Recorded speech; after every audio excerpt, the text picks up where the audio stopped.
living life to be known about people. Gotta reach 'em, see it around. Look, I'm sure by now we've all heard people say that Jews control the entire world. I just want to point out that jealousy is a powerful thing. And when people see Jewish success, they'd rather invent conspiracies instead of asking how that success was actually earned. But there is a very simple question that just dismantles this entire logic, okay? If Jews really controlled the world, would they be history's most persecuted people? Of course not. It is not glazing, okay, to acknowledge that Jewish communities, especially Ashkenazi Jews, have achieved extraordinary success. That's not my opinion. That is a well-documented fact of history. In fact, a 2005 study in the Journal of Biosocial Science by Cochrane, Harpening, and Hardy found that Ashkenazi Jews have the highest average IQ of any ethnic group, around 110 to 115, which is well above the global average of around 100, and this has translated into achievement. See, Jews make up just 0.2% of the entire global population, but they've earned over 20% of all Nobel Prizes. Want to get it off your chest? You're in the right place. They accuse this show of being run by boobs. Well, let me tell you about us boobs. We're real and we're spectacular. Want politics and fun sprinkled with a lot of laughs? Heard in every state in the Union and 1,000 cities around the world. We just finished 17 years of broadcast excellence. Now in our 18th year. The Dave Weinbaum Show is streaming live all over the world.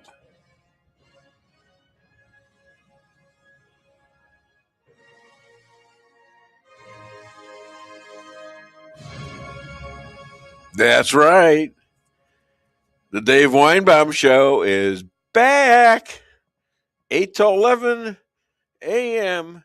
today, this Friday, 2/27/26, starring Moshe Rothschild, J.J. Bradshaw, Chris Adamo, Jeff Zink, and Mark McCloskey. What a week, and what a speech by President Trump. The women and men both won the gold medals for hockey. What a celebration. Except for negative Nancy's, Dems that showed up, and the ones, 79 of whom had better things to do, like dress up as frogs and cats before the deranged and very little juveniles left in their party. Jack Hughes, Jewish. Did I mention that he was Jewish? Does anyone know that he was Jewish? Star of the New Jersey Devils, scores the winning goal in overtime after having his tooth knocked out by a hockey stick earlier in the same game. Jack, a class act at 25 years old, was born of a Catholic father and a Jewish mother. They and he decided for Judaism. His mom's religion, her name being Ellen Weinstein. No, it's not a Weinbaum, but it's close. And everybody was okay with it. He was the first pick as an 18-year-old of the New Jersey Devils, national hockey. He showed his love of America to the disdain of the Democrat sourpusses. As I say to the Dems, break a leg and get a life. Just to burn it in, I'm going to say this. USA, USA, USA. In America, they're 2% of the population, but they account for over 37% of all American Nobel Science laureates. So I just want some of you guys to explain to me how that is magic or manipulation or controlling the world. Again, this is history's most persecuted people. The answer as to why this is the case is that history shaped it. Jews were banned from owning land in a lot of Europe for centuries, They had to survive in professions and areas where education, literacy, critical thinking, all of this mattered. Banking, law, medicine, academia. And over generations, this built a culture of intellectual achievement and resilience, and it's ongoing. Many experts and people in the fields of academia have pointed out that Jewish families place a massive emphasis on education, which is why in America today, 58% of Jewish adults have a bachelor's degree, which is compared to only 32% of the average person in the general population. But it is human nature that when a small minority massively outperforms the majority, envy finds its way in. Social psychologist Jonathan Haidt calls it negative attribution bias. This is when people would rather actually believe they must be cheating than face their own shortcomings or the fact that they didn't prioritize some of the same values. And that's exactly why lazy conspiracy theories like Jews control the world spread. But there is a logical trap, again, because if Jews really controlled the world, why are they history's most persecuted people? Why the pogroms? Why the Holocaust? If they ran everything, they wouldn't be history's most persecuted people. You cannot be both the all-powerful puppet master and the global scapegoat. The logic does not hold. It is not jealousy or envy on my part to admire Jewish excellence. It is something to admire, not to resent. But very clearly, the idea that you could be both the all-powerful puppet master and the global scapegoat simultaneously collapses as soon as you think about it. And look at the timing of all this. The rabbi is just about ready. I've got JP on the controls. I've got Lisa Weinbaum on her messing with my mind. And I've got Rick Henderson out there in Salem who does all the clips and the bits. Let's go for the rabbi.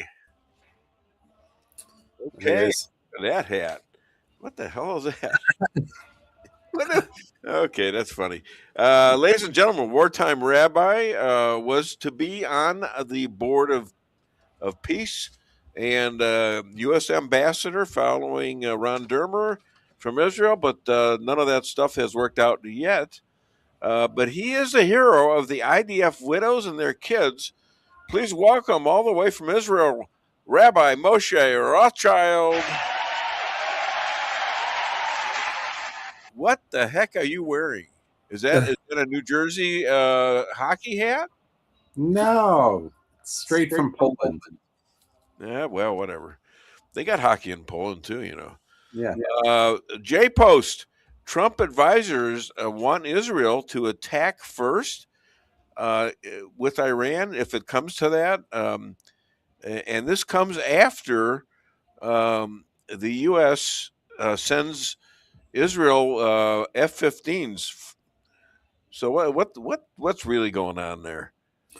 Well, that was a rumor. That was a rumor in the news this week, and the basis for that was the feeling that Trump would have more support from Americans if Israel attacked, and America was just like helping an ally as opposed to being the one who initiates. And I don't. It's kind of an open lie, isn't it? Right. I don't think there's any truth to it, but it was reported this week. Yeah. By the way, the guy that you had on your at the beginning of the moderate case, he's amazing. That kid, that young guy. Oh yeah, wasn't he? Yeah. I mean, I overstayed the play on him, and I've got a few others coming up. Yeah, I've been following him for a while. He's a young guy, very well thought out, pretty amazing. Yeah. Yeah, maybe he should be a rabbi. Yeah. So also not wanting China to use it as a green light to attack Taiwan. If we go into Iran, is that going to be a problem? I mean, it probably is. If we can do it there, they can take Taiwan, I imagine. Look, they said the same thing with Russia and Ukraine. Okay. Taiwan. I think every time there's any kind of conflict, everyone's concerned that China's going to go into Taiwan. So yeah, I don't know. I don't think so. I mean, I don't know enough about that conflict to have a strong opinion. But all I know is that I've been hearing that every time there's any kind of conflict. Well, we've been hearing about Iran's nuclear weapons for what, 15, 20 years now? Yeah. And apparently that wasn't all that they were saying. Right. So today it was reported that Mike Huckabee, the American ambassador to Israel, told all non-essential personnel to get out today because in the coming days, he said it's going to be very hard to get out. So everyone here is on the highest alert. They've opened the bomb shelters, and so we'll see what happens. Oh boy.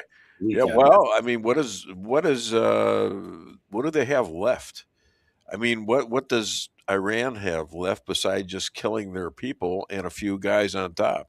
Well, they have like 2,000 ballistic missiles. Yeah, okay. So it's going to be a dump on Israel, is what Well, it's going to be. they've been saying the whole time that Israel is not going to be a bystander in this. Yeah. So where does the Euros stand? Like France, who Macron is roaring anti-Semitism. Right. So another reason why Mossad has to stay aware of where this is happening, and all the countries like Australia who are looking away at the murdering of Jews in their countries and not doing a damn thing about it. France is getting that way too. Yeah, look, France has been that way for a while. If you remember a number of years ago, the Charlie Hebdo attacks at the Jewish kosher store there, and there's France has been a problem for a long time, and it's very worrisome. But right now, all eyes are on Iran. It's all everyone's talking about here. Yeah. Is when is this going to happen? Was it every few days we get, it's going to be now. Now they're saying it's going to be over the weekend. So everyone's stocking up and for World War III, getting ready. So we'll see. By the way, I'm wearing pink today. You know why I'm wearing pink today? Is it breast cancer awareness? No. It's about the women's hockey team winning the gold medal, and they couldn't make it to the speech, and so I'm wearing this in their honor. Plus, my wife likes me in pink. Well, you're pretty in pink. Yeah, yes, he is. Speaking of pretty, tell us about Purim. What's the significance? What's it about? Is that Queen Esther? Yeah, that's it's coming out. Give us a brief breakdown of that. It started Tuesday night. Starting Tuesday night, and we read the book of Esther 2 times on the holiday, and it tells the story, and it's incredibly timely because the story takes place in what's current day Iran, or Persia, and you had a king who gave permission to a guy named Haman to obliterate and destroy the Jews, and then ultimately Ahasuerus, the king, changes his mind and he switches sides, and the Haman is hanged on a tree. Esther? What? Did he marry Esther, the king? At the beginning of the story, he was married to a woman named Vashti, but she wouldn't show up to his parties, and so he gets rid of her, and then he has a beauty contest, and Esther wins, and he marries Esther. And Esther happens to be Jewish. Yeah, like Jack Hughes, exactly. only. Well, I can't go there. There's a few things missing. Well, in his case, he's missing his tooth. Yeah, and she didn't know how to. Cheated, right? How dare that Jew lose his tooth? That must have made him really mad, and that's why they won. Yeah, well, it was the Mossad behind the game, of course. That's why they won. Yeah, of course. The Jews can't do that. Yeah, imagine that. And you know how big that is? That's forever stuff. That is like the 1980 win on steroids, especially when you get a little Jewish guy running around saying USA, USA, USA. Oh my God. Right. It's got to drive the Democrats absolutely goofier than they are. Right. And there's, of course, we know this, the Jews control the world. So, we work this show, can't you? Wow, we're in total control here. It's all a setup.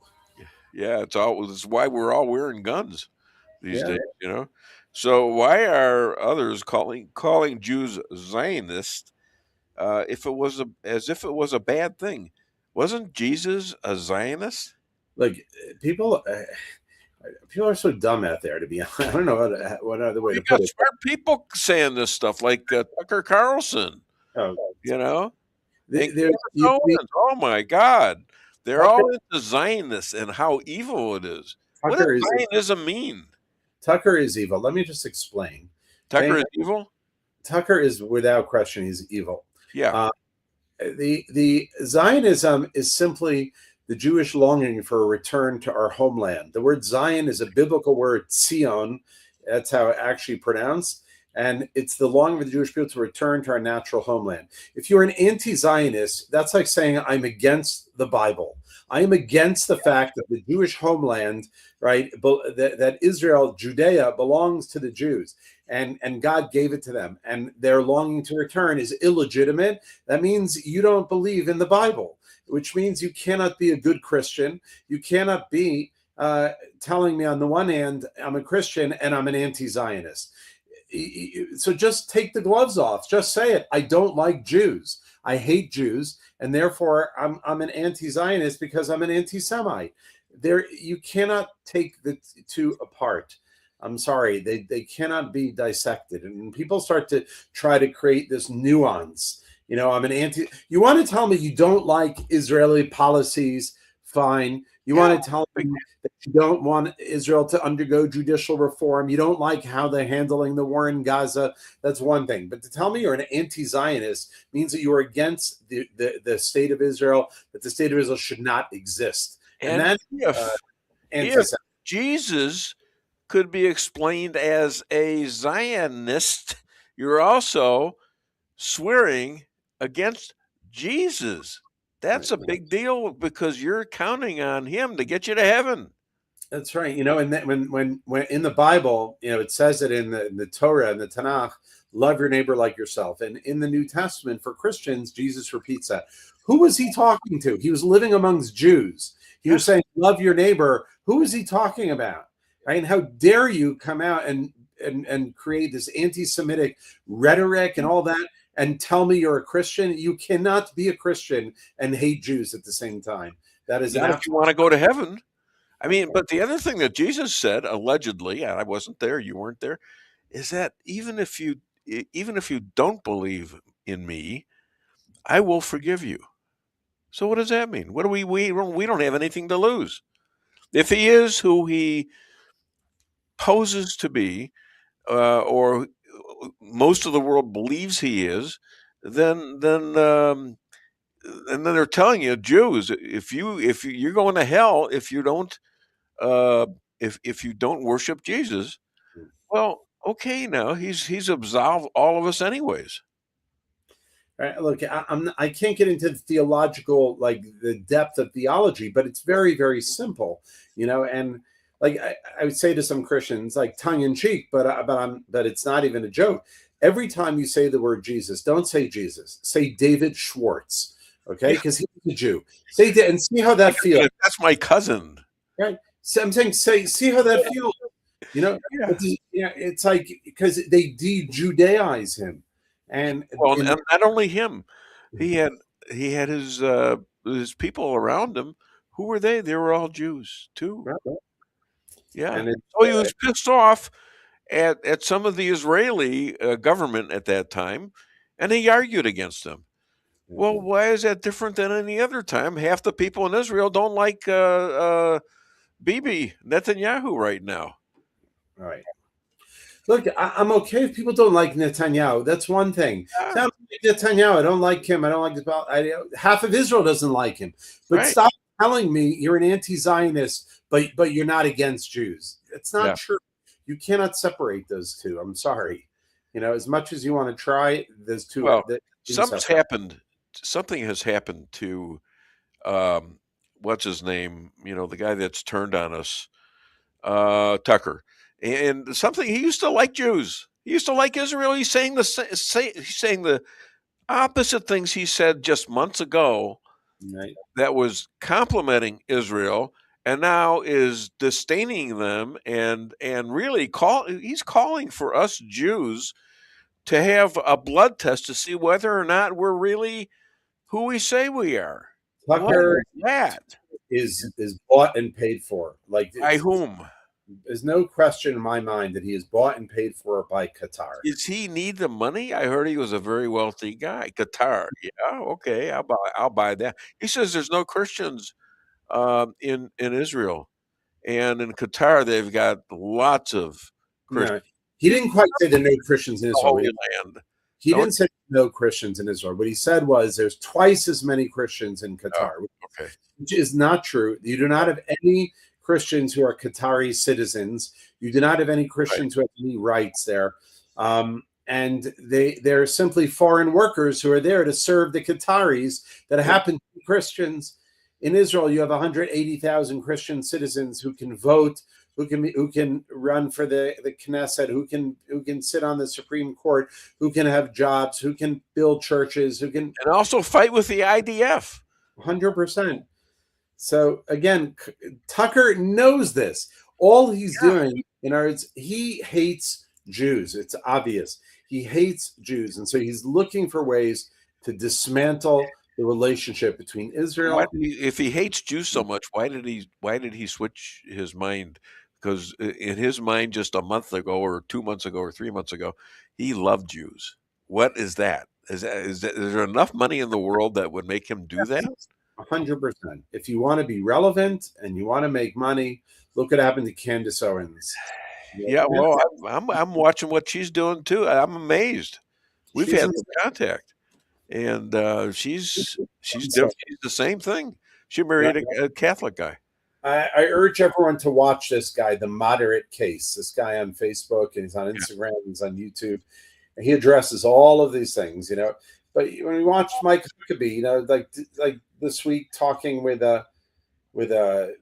Tucker, he's such a putz, that guy Tucker. Putz? Can we use that word on air, honey? Putz? Okay, good. Yes. Because I've called him a putz. Yes, on and off. God wasn't happy with me. He says, putz. He snickered a little bit. He laughed a little bit and says, don't do that no more. Telling you there is a special place in hell reserved for Tucker Carlson. Well, there could be, yeah, and Candace. For the amount of damage that he is doing, not only to Israel, but to Jewish people. And he's very dangerous. He's a very dangerous... getting physically damaged, and our children too. I think you make the case he's actually inciting violence directly, whether he's intending to or not, but maybe he is, because that's exactly what it's setting up. Anytime you call somebody a dirty Jew, whether they're Jewish or not, it is a risk to them and their families. Would you agree with that, Rabbi? Yeah, but I don't know if that's what you're referring to, but the way he spoke, he said he came to the airport and it was dirty and there was garbage all over. I don't know what he's talking about. It's like a beautiful brand new airport. He will do anything to build hatred and to build to become. The one thing he did say that I will agree with, he said this week, Trump could be the last pro-Israel president with bipartisan support. I also saw a poll this week, and when the Democratic National they were dissecting Kamala Harris's campaign and seeing where she could have done better, where they said that the polls show that she was too nice to Israel. Had she been more in favor of the Palestinians, she would have gotten more votes. And I think Tucker could be right about that. The one thing I think he's right about, Trump could very well be the last pro-Israel president with bipartisan support. I don't trust J.D. Vance. I don't know. I don't know where he's holding. Oh, he said that, or you don't trust Vance? No, I don't. I think if Vance wins, he could become a Tucker Carlson. He's connected to him through Carlson's brother. The only one I trust right now is Donald Trump. I don't. Maybe Marco Rubio. Marco, yeah. Maybe DeSantis. But J.D. Vance, I think, is a wild card. And the Democrats, forget it. Forget it. There's not a single one that if the Democrats win, Forget it. I mean, what about Israel's new ambassador, whom, by the way, you could have had this guy's job. His name is Rabbi Leiter, and compare him to Dermer. You feel Leiter's he's great. He's doing a great job. Dermer is one of a kind.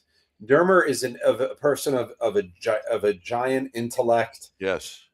And an extraordinary grasp of the issues and of people. And his father was the mayor of Miami. His brother was the mayor of Miami Beach. He has some history of politics there, so he knows what he's doing. Right now, he's out of politics. He's going to give speeches, but I'm hiring here in Rolla. I am hiring. I need people. I need people to be managers and maybe work French fries and things like that. Yeah, I'm sure he'll come give a speech at your McDonald's if you want. Oh, hey, can you arrange that? He arranged. I actually had an interview with Ron Dermer in Tulsa, Oklahoma, that a rabbi here arranged, and it was something. It was spectacular. It was in the airport. The FBI was there. This was 2015, and I said to the FBI guy, I says, "What the hell's going on in Washington?" And he gave me a sneer, like, I can't talk about that. In those days, when Ron was the ambassador, he was not allowed to take any money for speeches. Now he's out of politics, so to get him to come, you're looking at. But I'm an old friend. Yeah. He's going to charge me? Oy vey, come on. He only eats kosher, so you can give him a free coffee at McDonald's or a Coke. But yeah, like I feed you. That's all you have when you come to my house is coffee. No, you can bring your own stuff. So any Rabbi Moshe rants or scoops? You've just heard my rants. Yeah, you're very. In fact, I got more stuff here. How long can we go? I got to get going in a minute or two. But all right. Well, did you happen to see the winning shot of this Jewish guy Jack Hughes? Of course, yeah. I saw it from every angle. Yeah, I mean, I'm playing it on all my show preps, along with this Fernando Mendivo or whatever. Do we have any clips? We have a clip of one guy who was talking about the Jews and what happened in 1948 when the Jews. Yeah. I'll play you one of these and I'll get out of here. Okay. Everyone knows the story of Palestinian refugees, but almost no one talks about the other side. The 850,000 Jews expelled from Arab countries after the rebirth of Israel. Yes, 850,000. They lived in Iraq, Egypt, Syria, Libya, Morocco, Tunisia, Algeria, and beyond. Many of their communities were older than Islam itself. In Baghdad, Jews made up a third of the population in 1940s. In Egypt, Jewish life thrived for centuries under the Ottoman Empire, an early modern rule. But when Israel was reborn in 1948, everything changed. Some Arab governments responded with confiscations, violence, and expulsion. Synagogues were burned. Businesses were seized. Jews were arrested, threatened, and stripped of their citizenship. Okay. Any quick comments on that? Yeah, it's a very well-known thing that, of course, everyone hears about. But there's a difference. We absorbed them. And these people didn't want to be refugees. They didn't use it as a political tool. The Palestinians, you have like grandkids, great-grandkids, great-great-grandkids of refugees, and they still consider themselves refugees. Nobody wants them. Nobody absorbed them. They had no interest in ending the refugee status. There's money in being refugees. Sure. And want to perpetuate it as much as possible. So no one talked about the 850,000 Jewish refugees because those refugees were. That means I'm coming out to fight. Where is it? The stock market's open. Oh, the market? Is that you? I was coming out to fight, damn it. Who is it? Who? Where? Okay. I was almost reaching for my sidearm here. Come on. Unless Iran attacks and the flights are canceled, I will be next March 8th, a week from Sunday, at the Pastor Pat's City of Life and Light Church. All right. You're staying in my place? Please God, I will be there. I will send you the dates exactly. Because if I got to pay for interviews now, then you got to pay for lodging. No, I'm kidding. I'll walk the dog. How's that? So, did you ever hear of a guy named Modi Rosenfeld? Yes. Okay, so he goes out and he says he's trying to emphasize what a Shabbos elevator is. Right. Heard this one? Yeah. Every floor stops. Every floor. You don't hit a button. Right. And nobody knows why. The rabbis can't explain this, but he claims that that Hitler, back in the 1940s, early 40s, he and Goebbels were in a good mood. They got into a Shabbos elevator, and Goebbels described it to him that the Jews don't push numbers and stuff like that, and it must be a trick. So Hitler got so mad at the Jews after 39 stops, he started World War II. That was it. Right. But Modi, who's the president of India, was here this week. Oh, was he? In your house? That's his name, Modi. No. And then in the Knesset, they had the whole Knesset chanting Modi, Modi. So this Indian Modi superimposed himself onto the Knesset, and he's standing like this. You know? It's very funny. So he's Indian from India. A lot of other Indians have good senses of humor, but they're funny. Yeah. All right.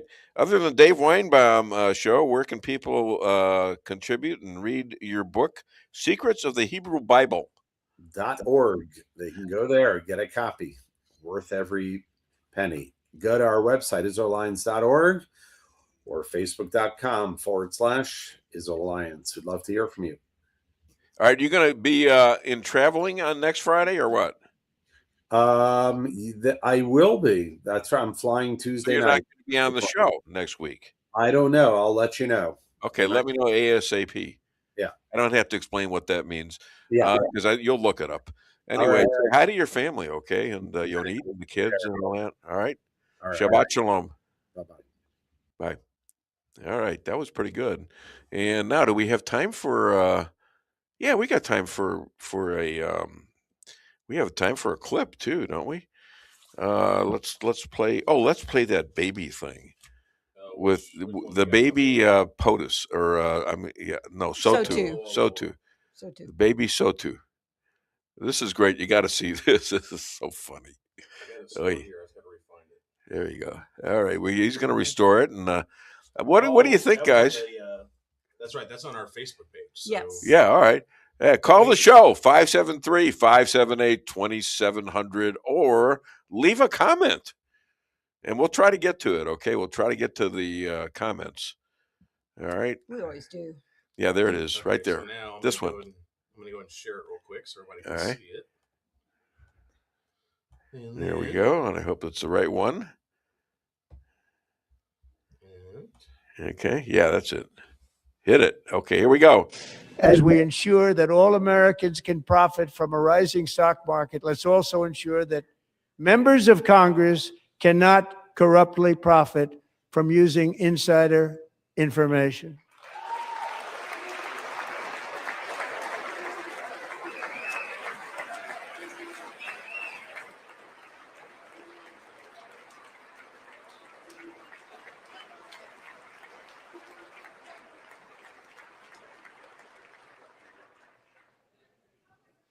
They stood up for that. I can't believe it. I can't believe it. Did Nancy Pelosi stand up if she's here? Doubt it. Pass the Stop Insider Trading Act without delay.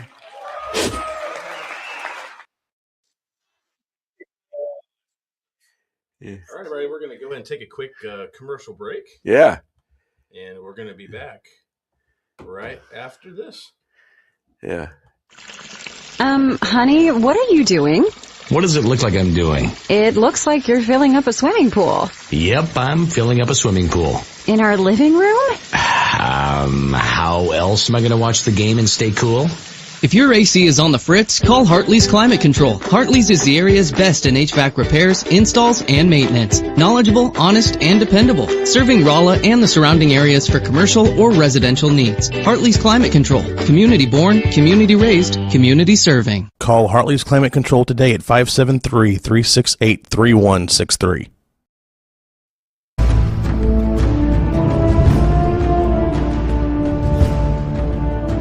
Never be too coy to tell your friends and family about koi sushi and hibachi. Celebrate the best Chinese-Japanese restaurant in the Midwest. Call 573-426-5551 to make a reservation or order takeout. Locally owned, 1808 North Bishop, Rolla, Missouri.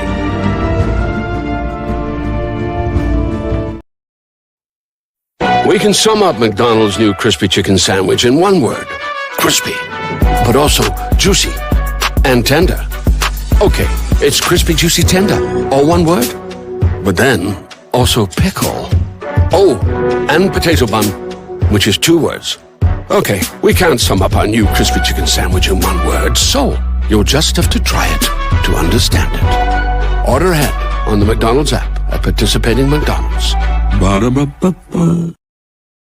Merrill's Quarry and Asphalt, 40 years serving cities, counties, and everyday businesses with driveways for people who live and work in our little piece of heaven right smack dab in the middle of America. Call 573-578-9101 for your free estimate of rocking, rolling, paving, driveways, sealing, and striping too. That's 573-578-9101 for your free estimate.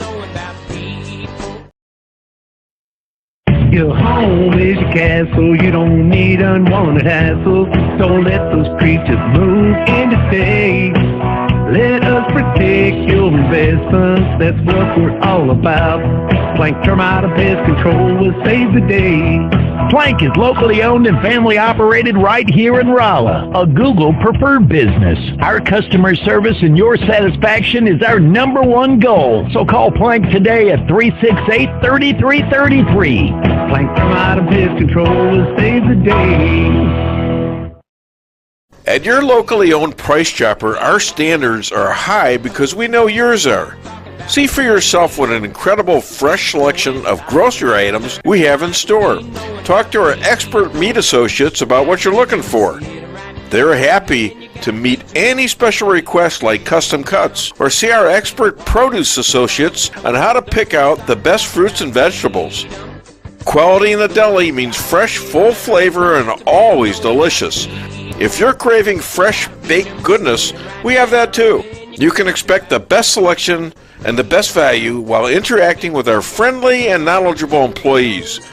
You can find what you're looking for fast and easily at the best prices at Price Chopper. Fresh savings every day.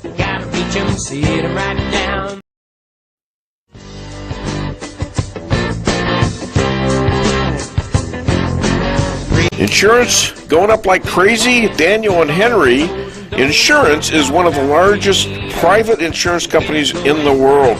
Richard Boyette, 314-444-5011. He's my guy at Daniel and Henry for 10 years. Business or personal, call Richard at 314-444-5011. He's the best. At Town & Country Bank, we've got all the perks of a national bank, like online banking, quick loan approval, and you can deposit your check from your phone.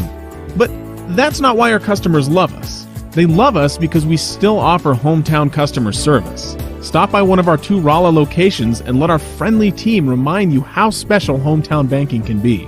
We're locally owned and will take the time to understand your needs. Smart, friendly solutions. Town & Country Bank. Member FDIC. Equal housing lender.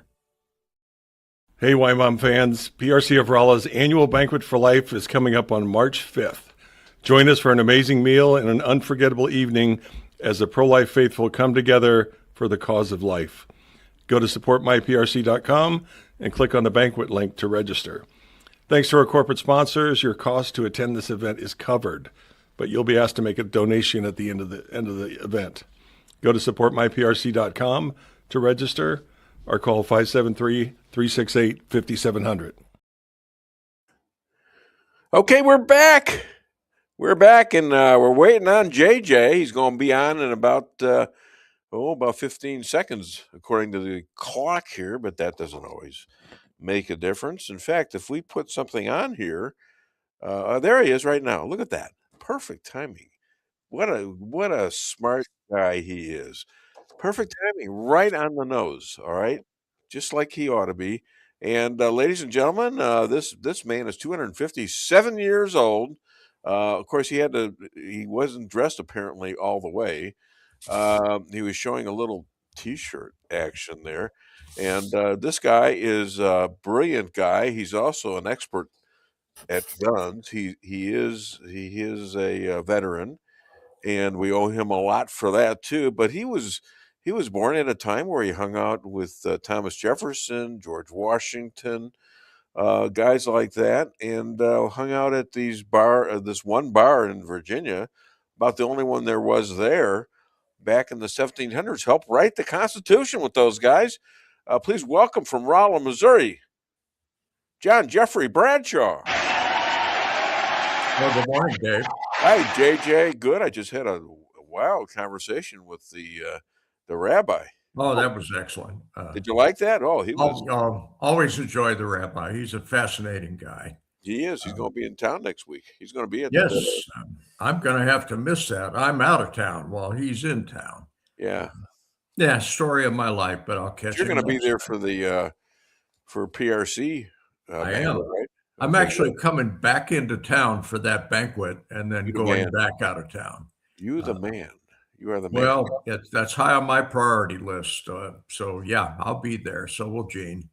All right, great. Say, I expected your monologue this morning to rotate around the State of the Union address, and it did not. And I came prepared to have a conversation with you about the State of the Union. I'm going to do. You know what I'm going to do now because of that?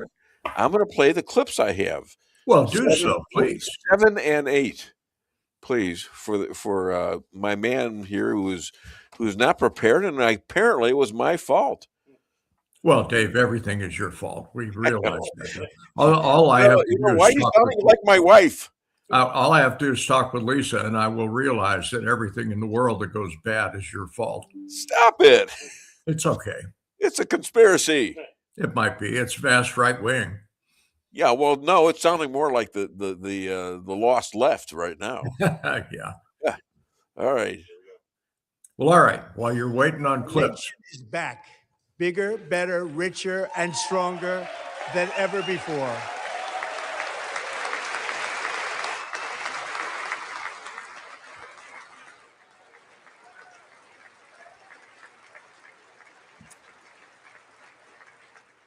Less than 5 months from now, our country will celebrate an epic milestone in American history, the 250th anniversary of our glorious American independence. This July 4th, we will mark 2.5 centuries of liberty and triumph, progress and freedom in the most incredible and exceptional nation ever to exist on the face of the earth. And you've seen nothing yet. We're going to do better and better and better. This is the golden age of America. When I last spoke in this chamber 12 months ago, I had just inherited a nation in crisis with a stagnant economy, inflation at record levels, a wide open border, horrendous recruitment for military and police, rampant crime at home, and wars and chaos all over the world. But tonight, after just 1 year, I can say with dignity and pride that we have achieved a transformation like no one has ever seen before, and a turnaround for the ages. It is indeed a turnaround for the ages. And we will never go back to where we were just a very short time ago. We're not going back. Today, our border is secure.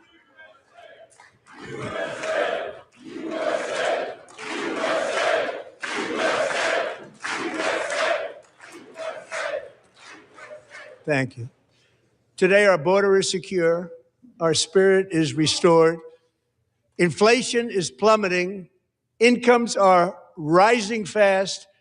The roaring economy is roaring like never before, and our enemies are scared. Our military and police are stacked, and America is respected again, perhaps like never before. Okay, JJ, you're on. All right. State of the Union. I want to give you a little bit of background. Back when Barack Hussein Obama was president and when Joe Biden was president, I would not watch the State of the Union address. Really can't stand looking at either one of those morons. Yeah, I don't remember one. I did it because I had a show, and it was torturous. The next day, I would read the transcripts because I could read a transcript way faster. Well, I wanted to see all the stuff that went on. I know. There's nuances there. I'll grant you that. But anyway, Donald Trump's I have always watched. And this one was an hour and 47 minutes of pretty damn good. And that's what I want to discuss with you this morning. The Democrats' response on their side of the aisle to what the things that Donald J. Trump was saying. Let's just start out with two of the biggest morons in the Democrat Party. That would be Rashida Tlaib and our all-time favorite Ilhan Omar. Ilhan opened her mouth and stupid fell out again and again and again during the speech. What did she say? Do you know? She was yelling liar a number of times. And when he was talking about, pardon me? That's creative. Wow. Oh, yeah. She's not a real smart woman. How about Tlaib? Tlaib was grunting, and they didn't have her mic'd very well. But, yeah, you could hear her grunting during some of the speech. The point I'm trying to make, though, is Mike Johnson could have had both of them removed from the chamber for being disruptive, and he chose not to do so. Why? Because they're on tape, they're on live television as being two of the biggest bozos in the room. Yeah. Speaking of bozos, the guy that looks like Cro-Magnon Man held up a sign. Green? You remember Al what? Green, right? Oh, yeah. You remember what Cro-Magnon Man looks like. Well, this guy is, you look up Cro-Magnon in the dictionary, his picture is out there in the margin. Held up a sign, and he was removed almost immediately. Yeah, good. Good. The guy's a bozo. Yeah. But the Democrats in this thing, you know, when Trump said, if you believe that a government exists to protect its citizens, stand up. And of course, none of the Democrats did. And if you look at the, you know, there was cameras all over the place. And if you wait a minute, there was more to that. Protects its citizens versus illegal aliens. Yes, that's an important part of this because. Well, yeah, respecting your citizens, that's not a big deal. But respecting them more than you do illegal aliens, and they sat down for that. That shows exactly who they are. That is exactly the point that I'm trying to make. Okay. This on network TV, every single network saw these folks sitting during times when any patriot would have stood. And, oh, God, Donald Trump did that so well. He did that so well, showing what liars and what non-patriots and what Marxists and what criminals these people are. And some of these folks were panicking. You could see them looking at each other like, damn, I ought to stand up for this. But our orders from the hierarchy. Caught in between, somewhere half up, half down, looking at each other. They were looking at what do I do here? Yes, they were looking at each other like, oh, my God, we are so screwed. And yes, they are. 79 of them didn't even show up. Well, that's the next segue that I had after I speak a little bit. So, you know, Johnson could have had Omar removed. And by the way, Omar's guest, let's see, what is that chick's name? Alija Rahman, who is a disturber from way back. She was like her noodles. Ilhan Omar's guest. Ramen noodles, they're good. And, they drug her out of there, end up putting her in the hospital, although I think that was pretty fake. What happened? I'll say that one again. I interrupted like I usually do. She was removed from the chamber because she would not sit down. And she was who? Huh? She was who? Her name is Alija Rahman, and she was Ilhan Omar's guest for this. Oh, okay. Now, this woman has got a long track record of being a Marxist and just a bad human being, and she wouldn't sit down. So the marshal said, "Well, it's time for you to go." They got her outside. She ended up going to the hospital at her request. They didn't beat her up or anything. She was just trying to make a scene. Yeah. But the point there, Dave, is the Democrats as a group, the ones that showed up, showed themselves to be real buttholes. Now, let's take a look at what the other Democrats were doing. Now, I did not watch their little dog and pony show, but I did read the transcript of it the next day. And I got to admit, it was kind of humorous, and it had absolutely no truth to it. I forget the lady's name, but the one that was doing the speaking for the Democrats. You talk about the governor of New Jersey? Yes, the very I forgot her name too, but my God, is she terrible? It was pretty awful. And, they had folks dressed up as... listen to somebody who's returning a great speech, and she's saying really dumbass, asking questions. Do you really believe him? I mean, of course. This was so lame. Yeah, it was really lame. She had no substance. Well, that's right. The Dems have no substance. If you look at what these people have been squawking about, they raise hell about every single little thing, but there's no substance in there. It's garbage. They got nothing. How do you go up against a president that has been so... Wait, Trump brought that out in them. Oh, yeah. It didn't just happen. He drew it out. He knew exactly where to go, not to overdo it. He didn't overdo it. He complimented them when they got up, and it was like a father and his children, and the children were being bad sometimes, but sometimes they were good. And he says, "Oh, good girl, good boy," that kind of thing. Here is a Republican president that's playing chess against a Democrat party that's playing checkers, and I might add, not playing checkers all that well. No. One of the points that I thought was so good during that State of the Union speech, and it was more or less an afterthought, is that J.D. Vance is now officially in charge of pursuing fraud. He is the fraud czar. Yeah. Now, if you look at this guy's history, he's a very vigorous sort of guy. He doesn't fool around. He's not going to take the title and sit on his butt. He's going to hire some folks and get after the fraud people. And already, Tim Walz and his attorney general are shaking in their boots because it looks like they've been complicit in this Somali fraud in Minneapolis and St. Paul. How could they not be? Well, that's so true. If you would say, well, gee, they were just inept and didn't do their jobs very well, we're talking inept to the highest level. It's been going on since 2014 when Obama sent them there from Somalia by plane in the middle of the night, secretly. These guys, and that is Walz and his attorney general and others, mayor of Minneapolis is complicit as well. There's enough circumstantial evidence to convict all of them, and they really haven't had Vance digging in the facts for more than a couple of days now. Yeah. But I think this is going to be the next Watergate as far as a scandal is concerned. And it's not just there. We got Maine, we got California. Pick any blue state, and you're going to have these sorts of things. I can't wait. This is so very entertaining. I'm thrilled about if they follow through with it. That's my point. If they follow through with it, and if they have enough time. Here's the problem with that. You got midterms coming up. That's right. If we lose the House, we're pretty much screwed.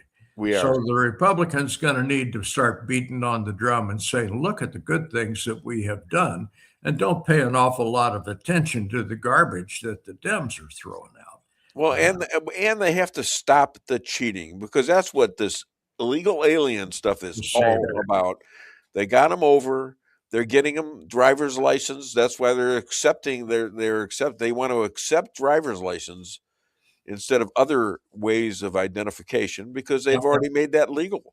Oh yeah, in a lot of places. Yeah, And so this is strictly a theft of our country going on, just like it was in 2020. They're all now finding out that this was egregious, and that many of the states' votes were changed or were illegal, done by mail when it shouldn't have been, not stamped properly, no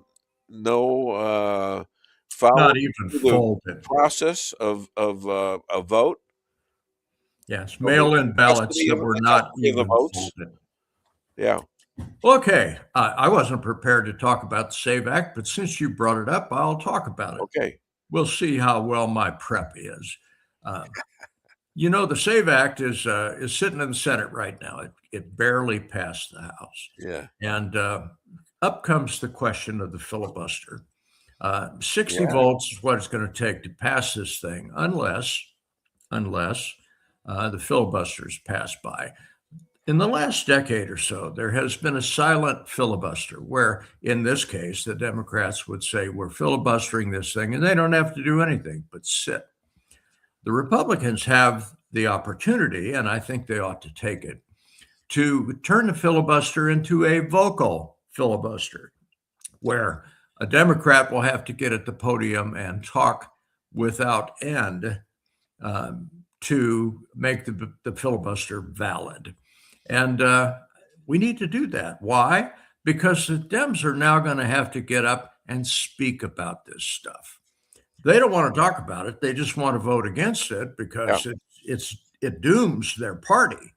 They'll never win another national election if this SAVE Act actually becomes law, because they won't be able to cheat, or at least it will make it very difficult for them to cheat. So they don't want any part of this thing, okay?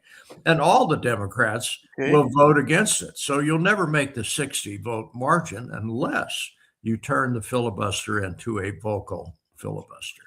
Yeah. And if you remember that, you can't get rid of the filibuster because sometimes we've used it too, haven't we? Well, yeah, that's what all the pundits have been talking about. Well, gee, this could be turned against us. Well, of course it can, but it's turned against us right now. Yeah. So why not end that? Take that risk. I would take that risk because getting the SAVE Act signed into law by our president will end the cheating. No more mail-ins. No more garbage like we saw in the last election. Mail-in ballots that weren't even folded. Give me a break, Dave. Oh, yeah, exactly. Yeah. Well, all right. I'm going to change the channel. Are you ready? I'm ready. Representative Jasmine Crockett.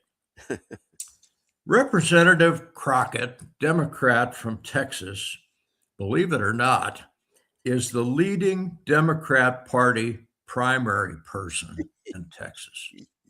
Can you believe that? She's leading by 12. Sure. She's leading by 12 points. 56% of the Democrat voters versus Tallarico, which is her Democrat opponent's 44%. And March 3rd is when that primary early voting starts. Jasmine Crockett, how is this possible? Every time this woman opens her mouth, a long string of stupid falls out of it. How could you possibly vote for that? And she's leading by 12 points. Well, she's in a Democratic primary. Isn't that right? Yeah, that's absolutely right. Yes. And so the Republicans are now out there. By the way, I have Jeff Zink and his son. Yes, I know. On the show. I don't know if he'll be there physically, the son, but I talked to him last week or 2 weeks ago. But Jeff Zink is now full-time helping him try to win in Texas. And that should be interesting. That's excellent. Yeah. So anyway, the Democrat primary in Texas, I read those statistics and I said, this can't be right. This has got to be AI garbage. So I checked a second source. And sure enough. So 12-point lead. This This is possibly the stupidest person in Congress, except maybe for Ilhan Omar, and leading by 12 points.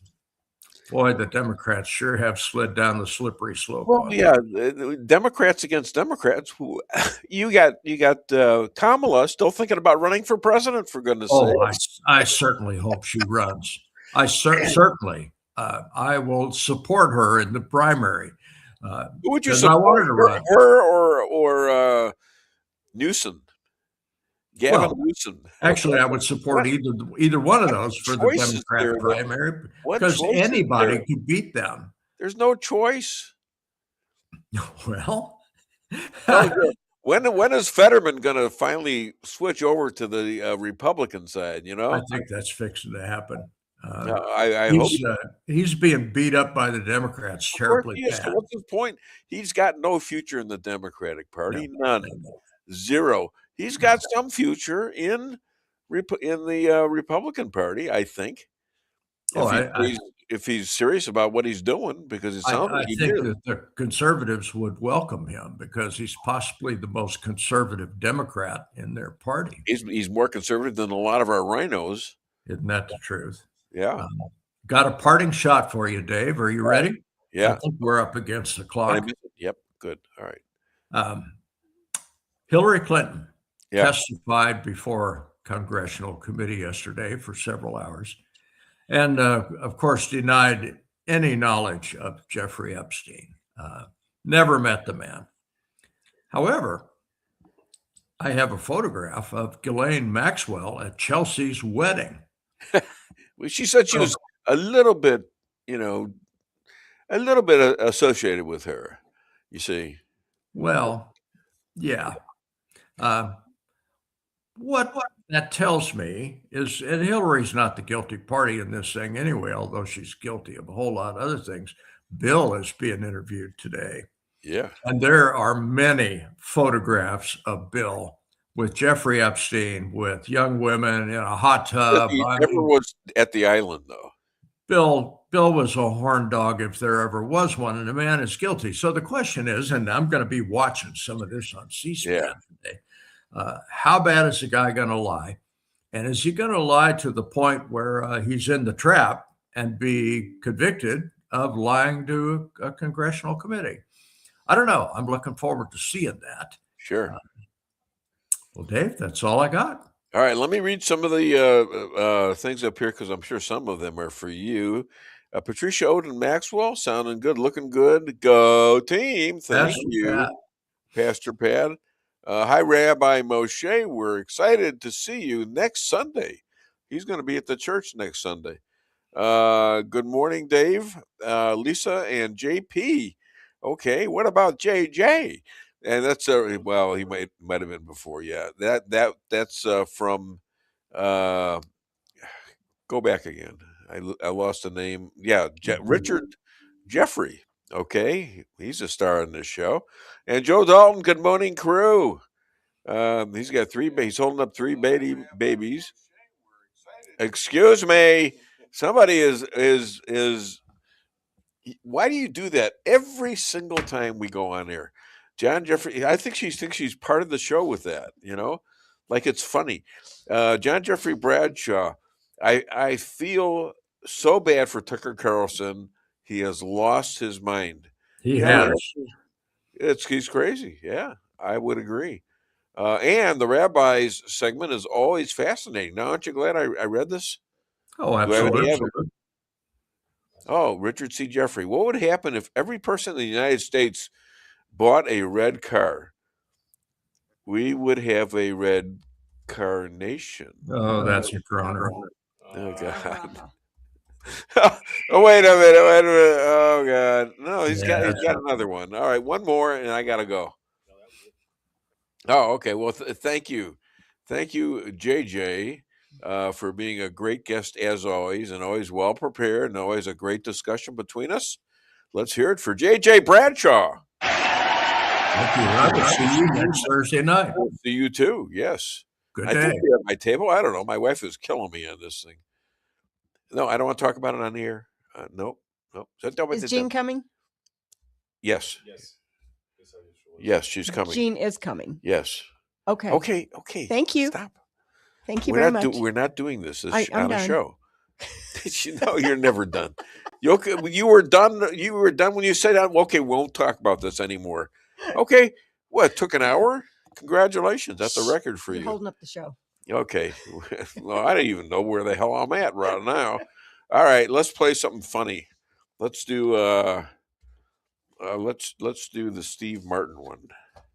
Okay, I'll grab it real quick. Thank you. All right. So, well, this is, hey, if you want to call the show, 573-578-2700, or you can always comment and reach us on Facebook, X. I actually got it right, so saying Twitter, YouTube, and also on Rumble. You know, Mandami, he needed snow shovelers, and he had about, I don't know how many forms of ID did they need for that. $30 an hour, but man, I almost went up there. $30 an hour, I'd shovel snow. And I wouldn't do it around our house. I've never seen that happen in real life. You never offered me $30, and you know my IDs because you hold on to them. I don't even know if we have a snow shovel. Calm down. I don't care. I would for $30. I'd do it with my hands. Are you crazy? Is she crazy? Yeah, she's crazy. She's nuts. All right. Speaking of crazy, we're gonna hear from Steve Martin. Actually, let's hear it. Let's do it. Pulls up here. Yeah, you got to go back. Yeah, now I finally can. Okay, good. He always likes to make me work for it here. There you go.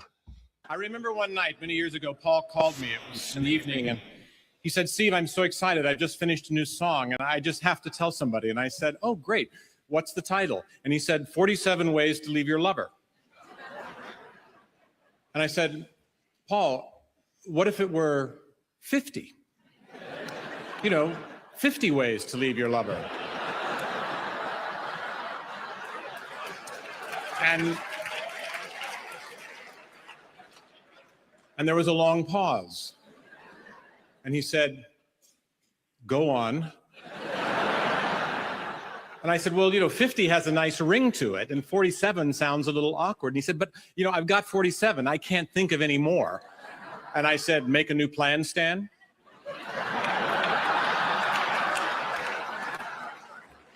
And he said, 48. I said, "Don't need to be coy, Roy. Drop off the key, Lee." He said, "Okay, 50, great. Hey, thanks. And I'm sorry if I interrupted anything." I said, "Don't worry, I was just here cooking a chicken." And he said, "Oh, really? How are you preparing it?" And I said, "Parsley, sage, rosemary, and thyme." And now look it up.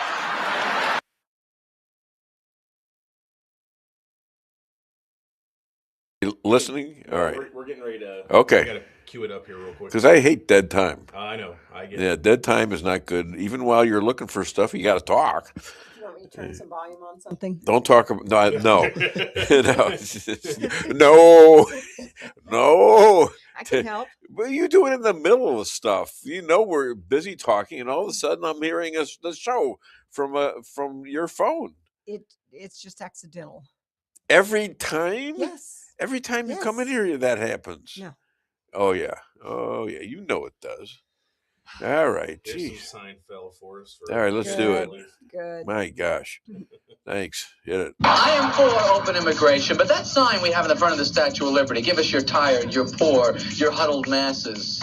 Can't we just say, "Hey, the door's open. We'll take whoever you got"? Do we have to specify the wretched refuse? Why don't we just say, give us the unhappy, the sad, the slow, the ugly, people that can't drive, if they have trouble merging, if they can't stay in their lane, if they don't signal, can't parallel park, if they're sneezing, if they're stuffed up, if they're clogged, if they have bad penmanship, don't return calls, if they have dandruff, food between their teeth, if they have bad credit, if they have no credit, Mr. Spot Shaving. In other words, any dysfunctional, defective slob that you can somehow cattle prod onto a wagon, send them over. We want them. The story was an American and a Russian arguing about their two countries. And the American said, "Look, in my country, I can walk into the Oval Office, I can pound the president's desk and say, 'Mr. President, I don't like the way you're running our country.'" And the Russian said, "I can do that." The American said, "You can?" He says, "Yes. I can go into the Kremlin to the General Secretary's office, pound his desk and say, 'Mr. General Secretary, I don't like the way President Reagan's running his country.'" That's some good stuff there. I'll tell you what, that's funny stuff. And we have an area where everybody can comment and or call the phone 573-578-2700. Like I was saying, Mandomi, paying $30 an hour. All you need is like 4 or 5 ways to ID, and yet for the IDs for the voters, there's crickets. Let's hear the crickets. There we go. Yeah, crickets. That's what you guys are getting. It's a theft. Everybody gets the wrong idea because they don't say illegal aliens. They are illegal aliens. You can't put everyone. He's got a job to save the country. Well, you see all these people getting murdered and killed. He was pretty well on that for the speech he did on Tuesday. He had people there, including this Arana gal from Ukraine, and had her mom there. And my God, it was so sad. All she did, this is what she did. She came from Ukraine to North Carolina. She got on a train.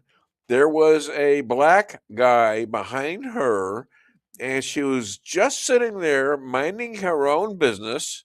And suddenly this guy gets up and stabs her a bunch of different times. And she actually had time to look at him in wonder, saying to herself, because she died very much on the spot, what just happened? And she was dead. There were people on the train. Nobody walked over. Nobody said anything. Nobody did anything. That's got to stop. And my understanding is that he has now been let out of jail. He's currently stalking the trains again in North Carolina. This is sick, and it's got to stop. Unbelievable. Yeah. Oh. Absolutely. And all these other people that were killed by illegal aliens, and it's like the Democrats are in front. Yeah, everybody stand up who wants illegal aliens sent out of this country. Nobody stood up from the Democratic Party. Maybe a few. Maybe Fetterman did. I think he was the lone one. Yeah, it could be the lone one. You want a master class in how to expose your enemy and let them do it for themselves? Trump didn't accuse them. He didn't say anything except he made a statement. Stand up. And they didn't. Yeah. And that should be the next commercial. Political ad for the midterms is that right there. It will be. I'm doing it right now. I mean, it was such a good speech. And, everybody's wanting a 2-hour speech. Well, first of all, I don't think it lasted 2 hours. There's a lot of applause in there, too. About an hour 45, yeah. Yeah. So, I only had 15% of the speech, so I got more coming probably in a week or two because all of it was really good. I didn't even get to the hockey part yet. So I think we're going to have some of that. But what I find fascinating with this is not only that showing by the Democrats during the State of the Union address, when the Save the Vote, when this act was starting to be talked about in Congress, I started going on some blogs because I was just curious what everybody. It's not a Fox News one. I went to Yahoo. I went to a few different ones. Yeah, that just general people are on. It's not politically affiliated. And when there was discussions about how the Democrats were not for voter ID, there were people on these blogs saying, "I'm a registered Democrat, and the thought of no voter ID for elections is stupid." Well, these are people saying, I'm a liberal voter, and I do not agree with the Democrats. I'm hoping that between that and now this recent showing with the State of the Union, that if those that were the borderline Democrat for whatever reason, they finally said, you know what? Like Fetterman, I'm done. That's it. Yeah, and blacks are especially torn by this. Not torn, but they're against this because 75% of them say, what am I, stupid? I mean, I can find me an ID and I can find me a way to get myself registered, or they've already done it, like many of them. And we want to vote. Damn it, we want an honest vote. If we vote, we want it to be honest. It's like the Democrats think that these people are incapable. No, they don't. They're using them like they're incapable, but they're not. And that's the impression they're giving, and they're actually getting pushback because of that. They're getting that impression to the very blacks they want to vote for them, and this is backfiring. The key to Trump, and the thing I liked about him in 2016 was he went out to places in Detroit and other black neighborhoods, and he gave them their own rallies like he did at the rest of the world. All right. He did not do what Romney did. Was saying he was caught saying, well, blacks are 48% of the population. I'm not going to waste my time with them. He did not do that. He wanted blacks to vote for him. And this guy has a lot of black friends but when he was a liberal, for when he backed Jesse Jackson, for God's sakes, for president, when he ran for president. So, this stuff about him being racist, it's BS. And the black world now understands this. If they didn't before, they do now. Remember Biden on a radio show? If you ain't voting for me, you ain't black. Remember that? I mean, that stuff has got to go. And blacks understand this now. It was those statements right there that made them go, oh, really? So now you're going to tell me how I have to vote based on my color? Who's racist? That's right. Of course they're racist. So this is amazing. I'm reading a lot of these reels on Facebook. I hate to advertise for them, but what the hell, I do. And I'm finding all these scientific things like World War. I mean, not World War, but the Civil War, and how the blacks were pissed off, and how Lincoln maneuvered till he found somebody who was capable of being a soldier, that he thought was reliable. And he ended up with Ulysses S. Grant, by the way, who friend and sometimes guest on the show. That is Bob Willis's name of his great grandfather, Ulysses Grant, and his father was named back in 1850s or 1840s. He was named George Washington Willis. Okay, which may be the reason why they had to come to America, because we were at war with Britain for a long time. So that's kind of interesting too.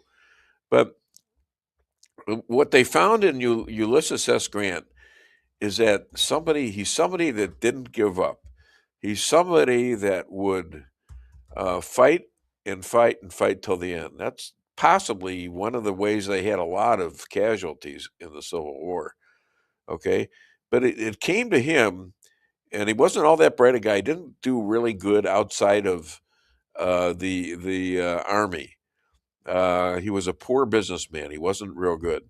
But when he got into the army, he figured it out. He did logistics. And when he did the logistics, it said that they have about 28 million people that they can use as soldiers, and about a third or so of those are slaves, 8 million of them roughly, and so they don't rely on the slaves. We really, they relied on a lot of black people that used to be slaves. The Union did, and so they he figured, what, we can outdo them. We can outnumber them. And we have better lines of connection to our supplies and stuff like that. And he said, you know what? It's only a matter of time. And Lincoln, after hissy letters from his other staff, the old time kind of generals and things like that, who weren't really doing it much, Ulysses S. Grant would fight at night, fight in the morning, fight in the afternoon. The other guys would retreat back to the tents and stuff. And he'd fight sometimes without supplies, and sometimes he would steal the ones that he conquered. So this guy was a winner, and Abraham Lincoln took him in on that, and he won that war because of Ulysses S. Grant. In the long run, they probably would have won anyways, but it would have been elongated, and it could have had a lot more casualties than it did. So, anyone disagree out there? No? Maybe? All right, how many commercials did we do? We've done one so far. All right, well, let's do the second commercial. By that time, be about 25. And we got 9:30 coming on. That would be Chris Adamo. And we're going to be back. Don't touch the dial.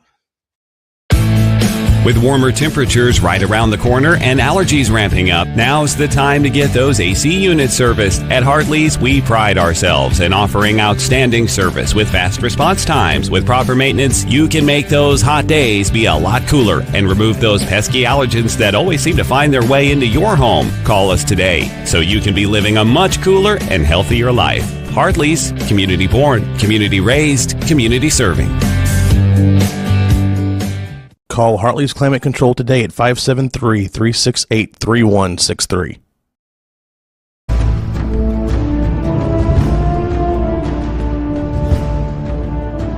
Never be too coy to tell your friends and family about koi sushi and hibachi.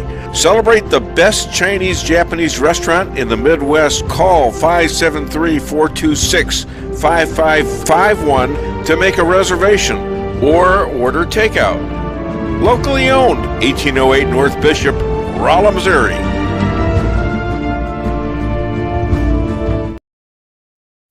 We can sum up McDonald's new crispy chicken sandwich in one word. Crispy. But also juicy and tender. Okay, it's crispy, juicy, tender. All one word? But then, also pickle. Oh, and potato bun, which is two words. Okay, we can't sum up our new crispy chicken sandwich in one word, so you'll just have to try it to understand it. Order ahead on the McDonald's app at participating McDonald's. Ba-da-ba-ba-ba. Merrill's Quarry and Asphalt, 40 years serving cities, counties, and everyday businesses with driveways for people who live and work in our little piece of heaven right smack dab in the middle of America. Call 573-578-9101 for your free estimate of rocking, rolling, paving, driveways, sealing, and striping too. That's 573-578-9101 for your free estimate. Your home is your castle, you don't need unwanted hassle. Don't let those creatures move in to stay.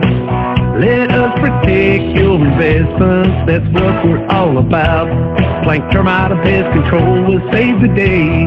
Plank is locally owned and family operated right here in Rolla, a Google preferred business. Our customer service and your satisfaction is our number one goal. So call Plank today at 368-3333. Plank Termite and Pest Control will save the day. Busy schedule? Let your locally owned Price Chopper help you save time with online shopping. It's easy. Sign up to tcmarkets.com or download our mobile app in the App Store or Google Play. Create an account and browse through the categories and choose the items you need. When you place your order, your personal shopper will get all of the items you've selected, taking the same care you would and following your notes. We offer free curbside pickup, so you don't even have to get out of your car. Start your online order today and no online shopping fee for a limited time. Go to tcmarkets.com or download our mobile app to get started. Price Chopper. Fresher savings every day.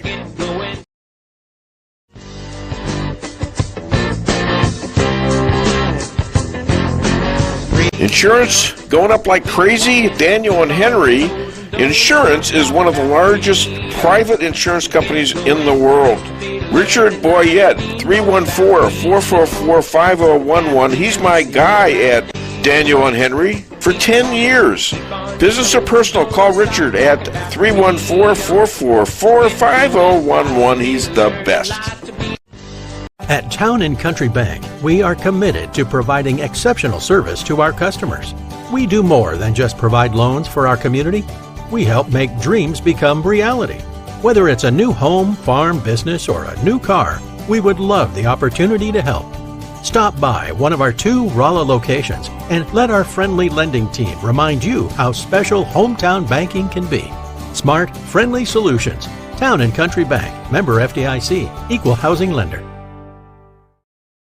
Hey, Weinbaum fans. PRC of Rolla's annual Banquet for Life is coming up on March 5th. Join us for an amazing meal and an unforgettable evening as the pro-life faithful come together for the cause of life. Go to supportmyprc.com and click on the banquet link to register.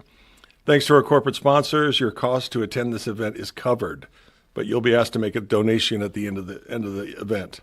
Go to supportmyprc.com to register or call 573-368-5700. After 4 years in which millions and millions of illegal aliens poured across our borders, totally unvetted and unchecked, we now have the strongest and most secure border in American history by far.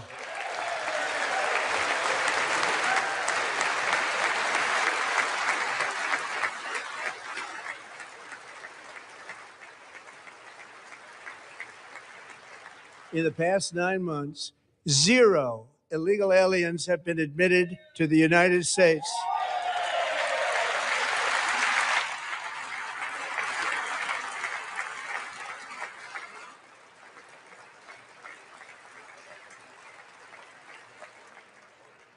But we will always allow people to come in legally, people that will love our country and will work hard to maintain our country. The flow of deadly fentanyl across our border is down by a record 56% in 1 year.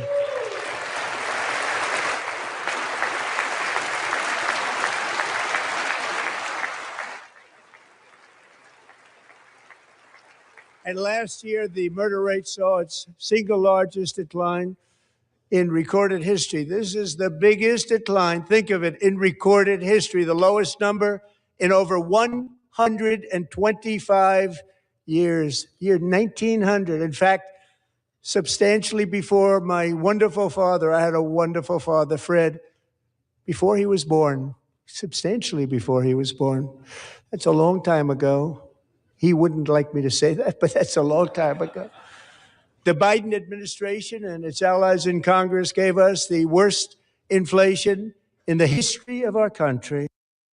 Gasoline, which reached a peak of over $6 a gallon in some states under my predecessor, it was quite honestly a disaster, is now below $2.30 a gallon in most states, and in some places, $1.99 a gallon. And when I visited the great state of Iowa just a few weeks ago, I even saw $1.85 a gallon for gasoline.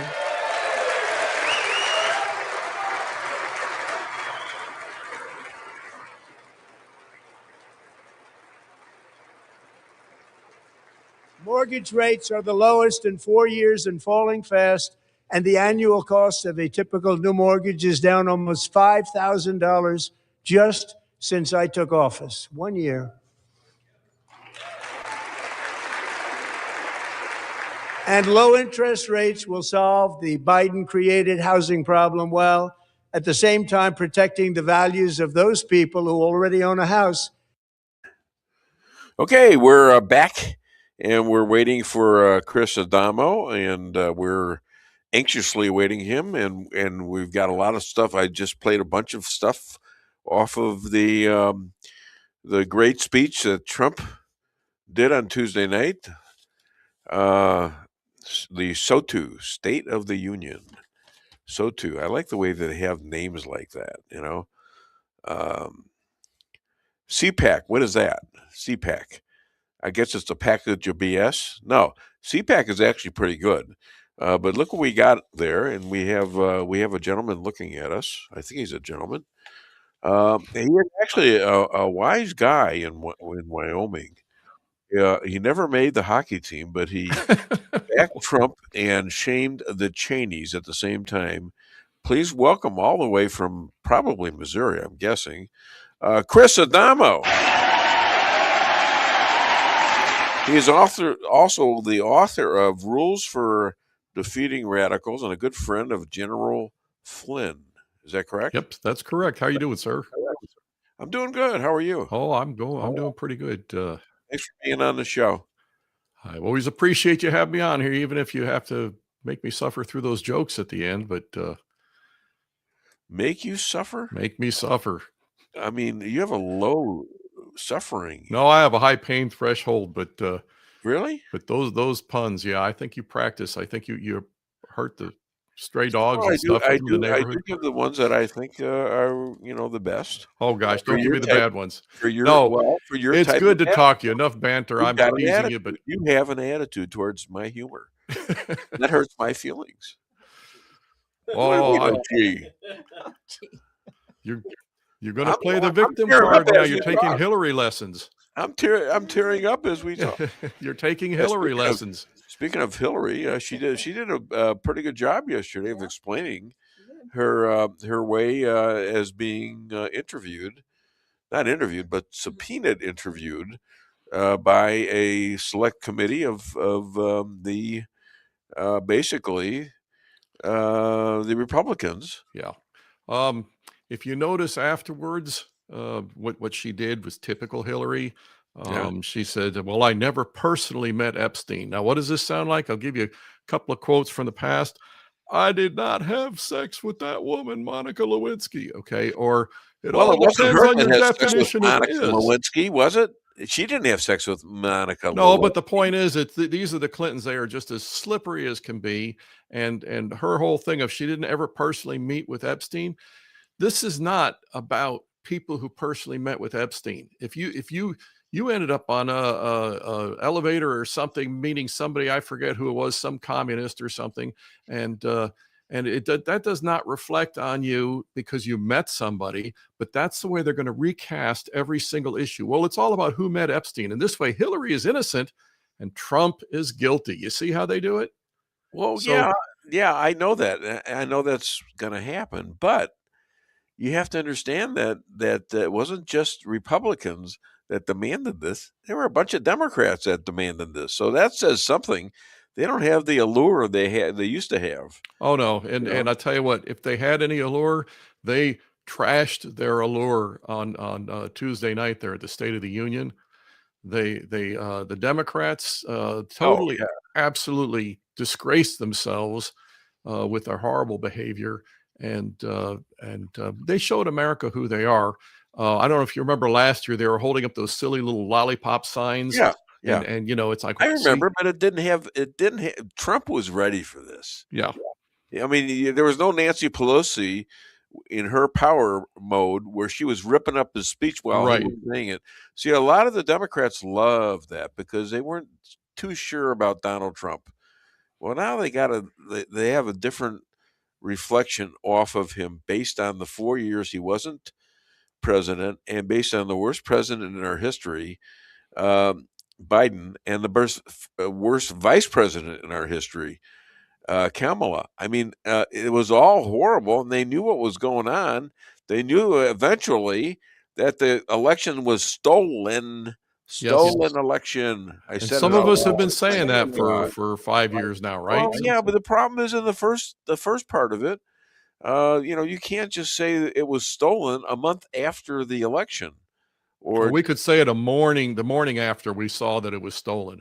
When the polls shut down in the middle of the night, everything shuts down, and then Trump's way ahead, and then all the places where it magically shut down, they all open back up, and he's way behind.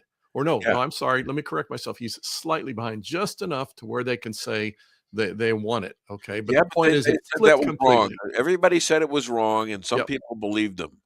I didn't believe him, but they didn't have actual counting proof of it back then.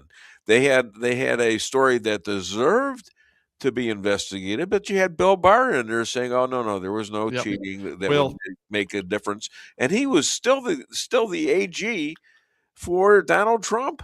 One of the things that America has got to recognize, because a lot of people, including myself at times, we get impatient That it's like, how come these You? people aren't in jail No. yet? Yeah, I am the most patient person You you'll got ever a meet. joke and you want to choke me. When did you tell a joke? Oh, that's right. Okay, I'm never mind. talking to one right now. Hey, give me another one. Go ahead. Yeah. Oh, you got the cheers for that one. You know if I'm funny, you bastard. Yeah. Oh, gee. Oh, gee, yeah, you loved it. Hey, So- and you have another one in there. You don't have to do it, but the one that says bada boom. Yeah, that's Well, that's that the was one it. I was He expecting. goes away for 2 weeks. He forgets. Yeah, There bada we go. boom. By the way, JP is a hero. That guy does such a good job of keeping things going, and I just want you to know, JP, I appreciate you there. So yeah, I got a bunch of notes here about this stuff. I agree One with of that. the things we really want to agree with talk that. about. Yes, he does.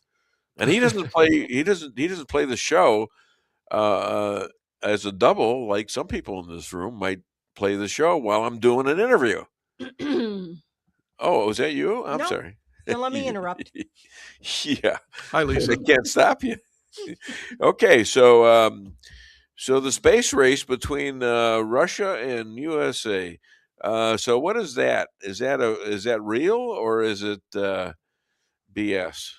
I think you may have some people try to relive the 1960s, but it's never going to be what it was back then because technology is so different. Yeah.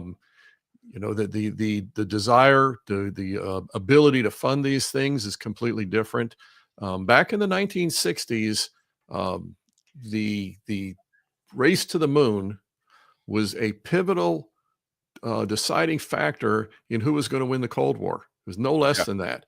The Russians had beat us into space with Sputnik in 1957. We got a satellite up there in early 1958. Then they put a man in space a month before we ever got a man in space. Okay, so then Kennedy, May 25th, 1961, that's when he said we need to go to the moon.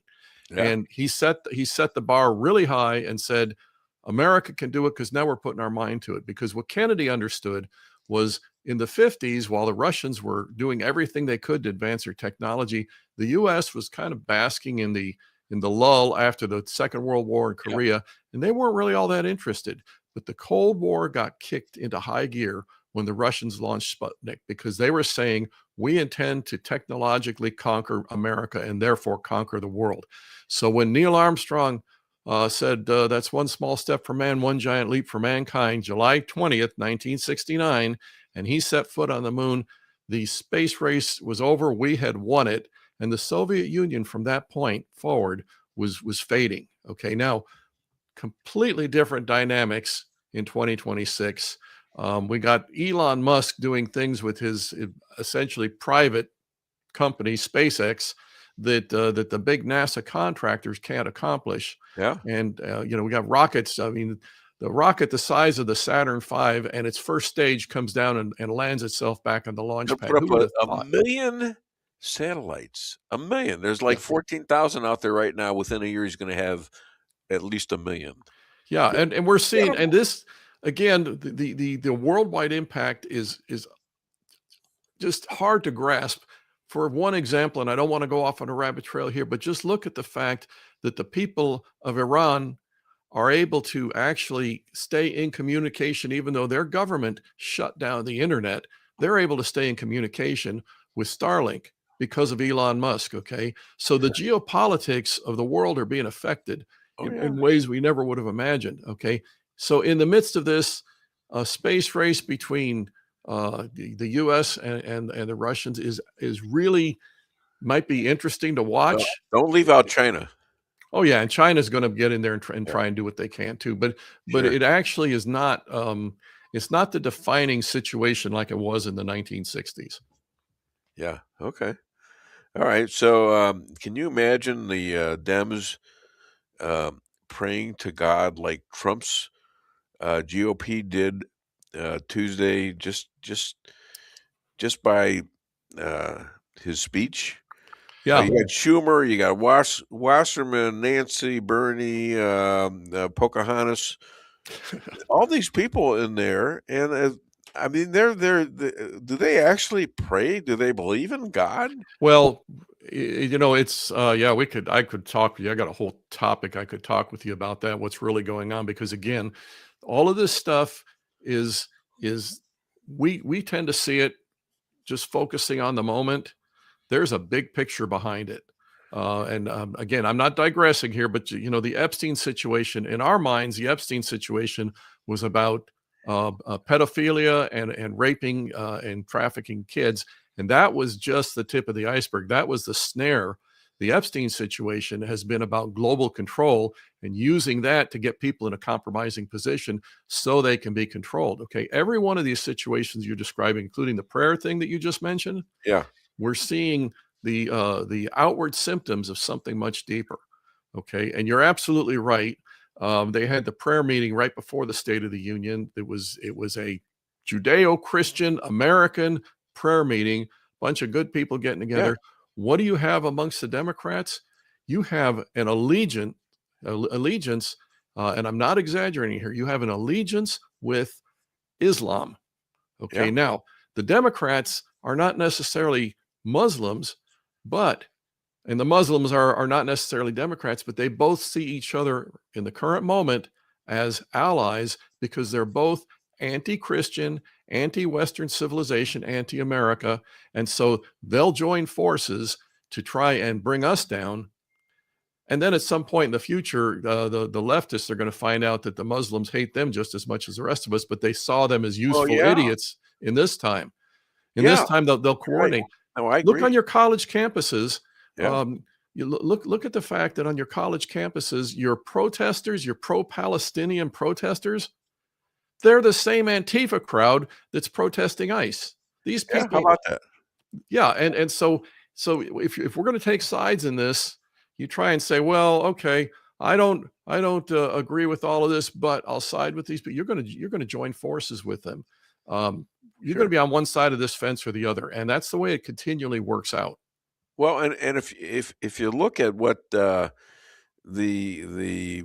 pushes in New York City now and New Jersey, it's you're looking at them abiding by Sharia law. Now these are the people that said that if you let kids pray the Lord's Prayer in a classroom, you're violating you're trampling the Constitution, right?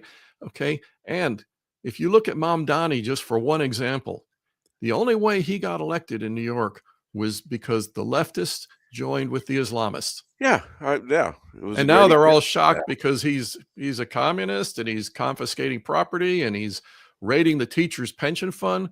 The teachers union, that is about as big of a hornet's nest of leftist communist propaganda as you'll ever see anywhere. And the irony is that President Trump considers him a friend, even though he has bad policies, he says.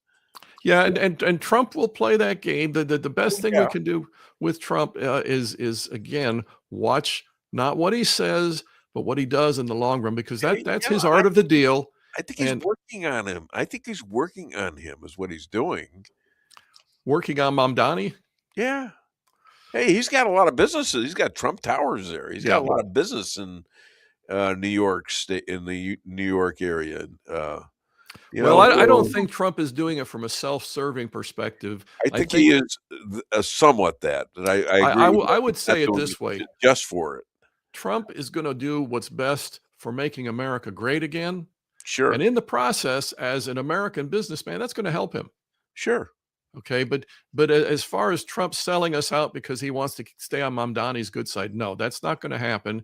If Trump had wanted to do what was totally in his best interest, he never would have run for president in the first place, because the hits that he's had to take in the last 12 years over this have been amazing.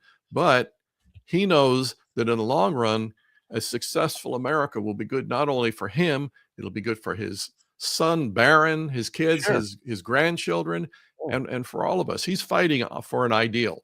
And he doesn't always fight it the way we see as practical. Again, I'd love to see Hillary marched off in handcuffs in an orange suit the day after Inauguration Day. But he has to fight a bigger battle. And taking this back to this whole Epstein thing, what we're seeing in this is a much bigger, wider, deeper swamp than any of us imagined. Yes. Yes, and we have to keep fighting with that, and I agree with that. I want to play you a couple of clips from the actual Tuesday night SOTU. Okay. So a couple of clips, get your reaction.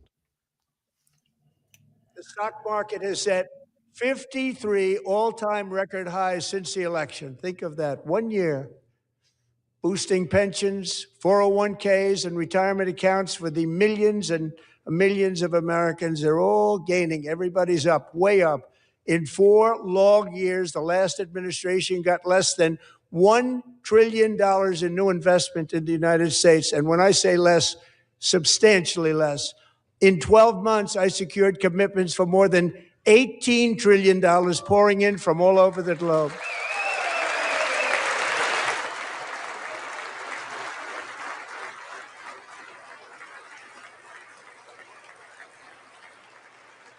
Think of it, much less than $1 trillion for 4 years versus much more than $18 trillion for 1 year. What a difference a president makes. A short time ago, we were a dead country. Now we are the hottest country anywhere in the world, the hottest.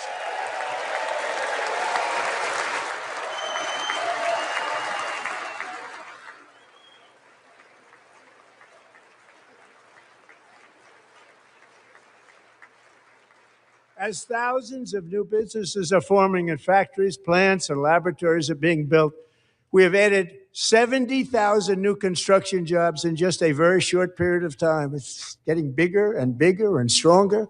Nobody can believe what they're watching. American oil production is up by more than 600,000 barrels a day, and we just received from our new friend and partner, Venezuela, more than 80 million barrels of oil. More Americans are working today than at any time in the history of our country. Think about that. Any time in the history of our country, more working today. And 100% of all jobs created under my administration have been in the private sector.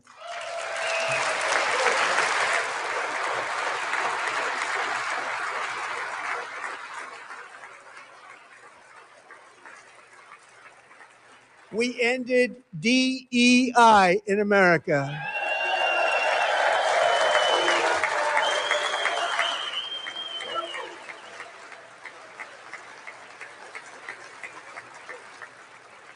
We cut a record number of job-killing regulations, and in 1 year, we have lifted 2.4 million Americans, a record, off of food stamps. Okay, any reflections on that? Oh, no big deal. No, I like a rug. It's overwhelming. Okay, Is that you trying to be funny? yeah, I'm always funny. Give him I get you to laugh. Give him the crickets. What? You had to ask for that, though. I heard that. Okay, let's go back. First of all, he's busy doing other stuff, worthwhile stuff. He's not just waiting in the hinterland, waiting to slap you around. I'm not waiting to slap you around. So, let me go back. To me, I have to respond. That is the way you live. You don't let people take advantage of you. Is that right, sir?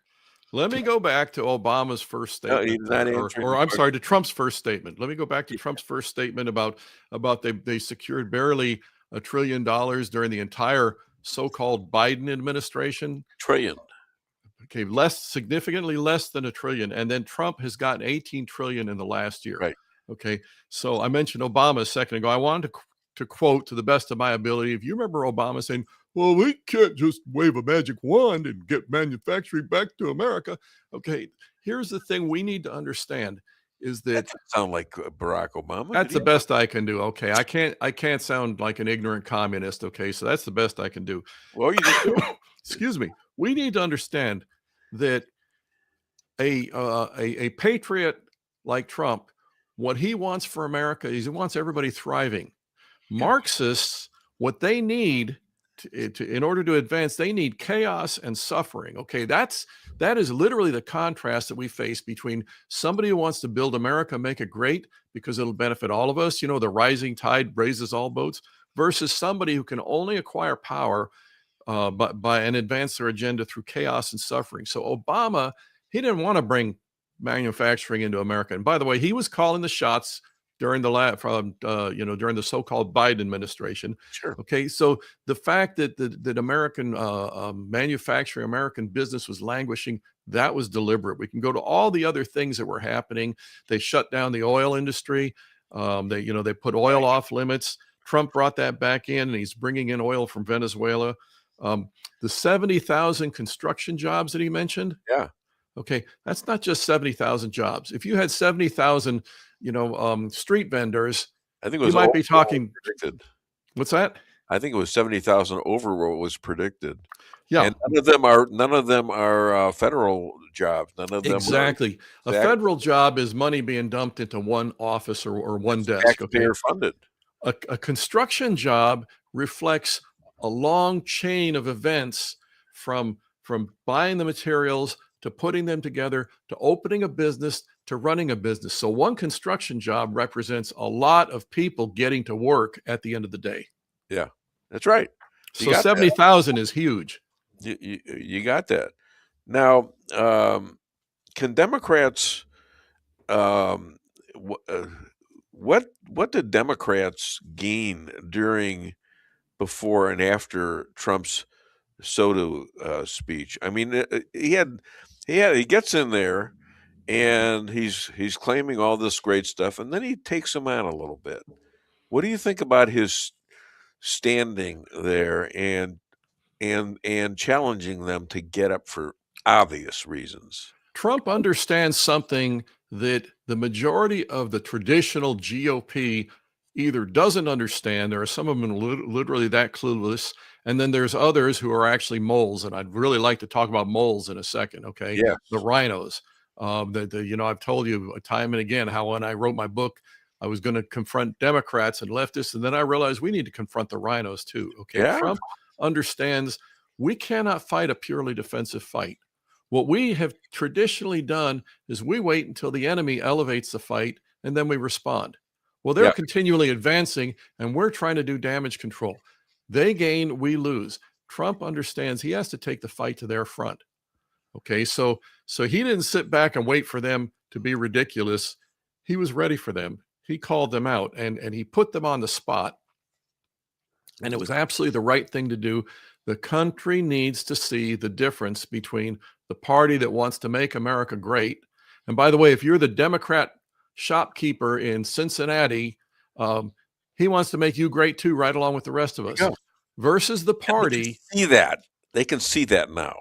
I think more and more of them are seeing that, absolutely. Which is why 4 years of Biden, it's clear, much clearer to the average guy, even if you're a moron, you're going to realize that this guy's telling the truth and he was been lied to for the last 4 years. Which is why they're trying so hard to do two things to overcome that. One is to open the borders back up any way they can, keep the illegals here that are here so they can vote.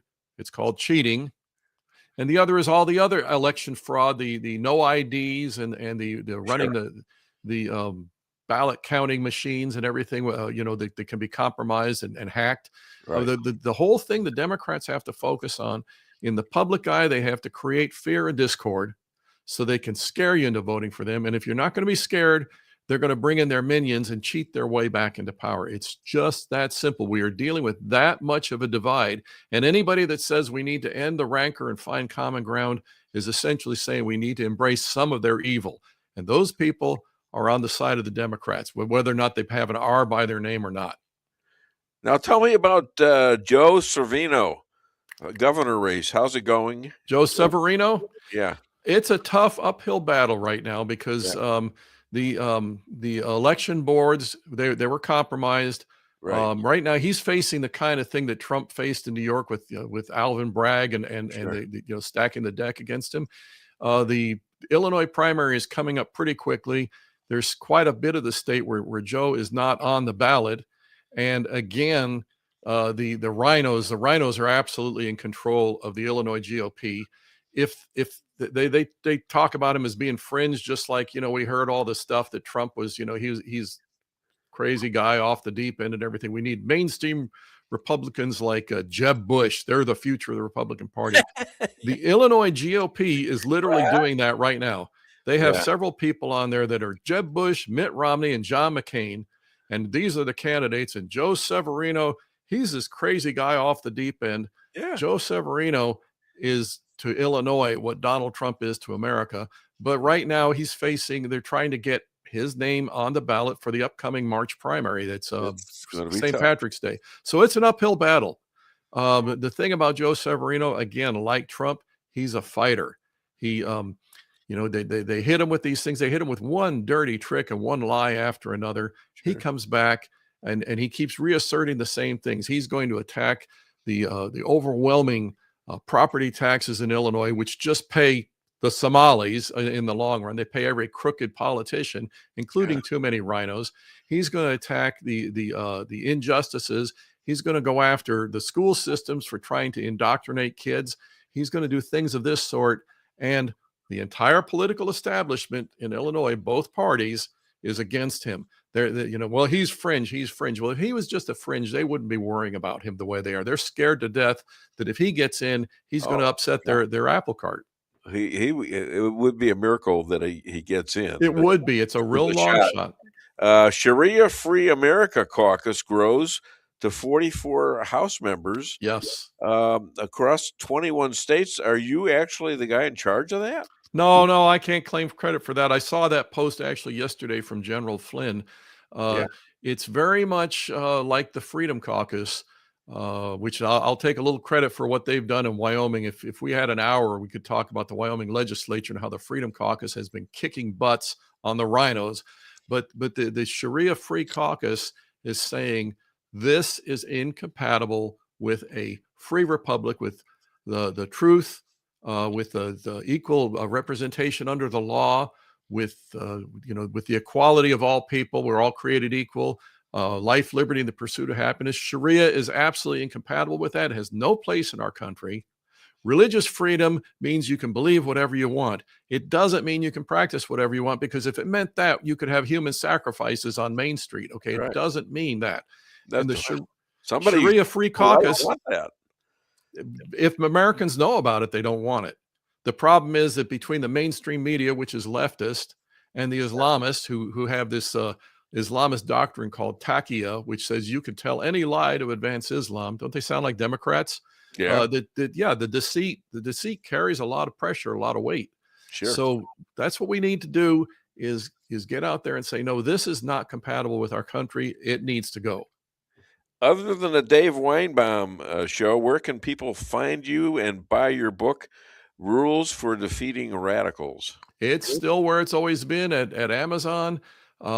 Watching how too many Republicans, even this past week, have gone on defensive instead of taking on the left in their terms. It still needs to be read. America needs it, and we need to get into the hands of our politicians. Okay, I'm going to be very nice to you today. I'm going to give you a simple one. No.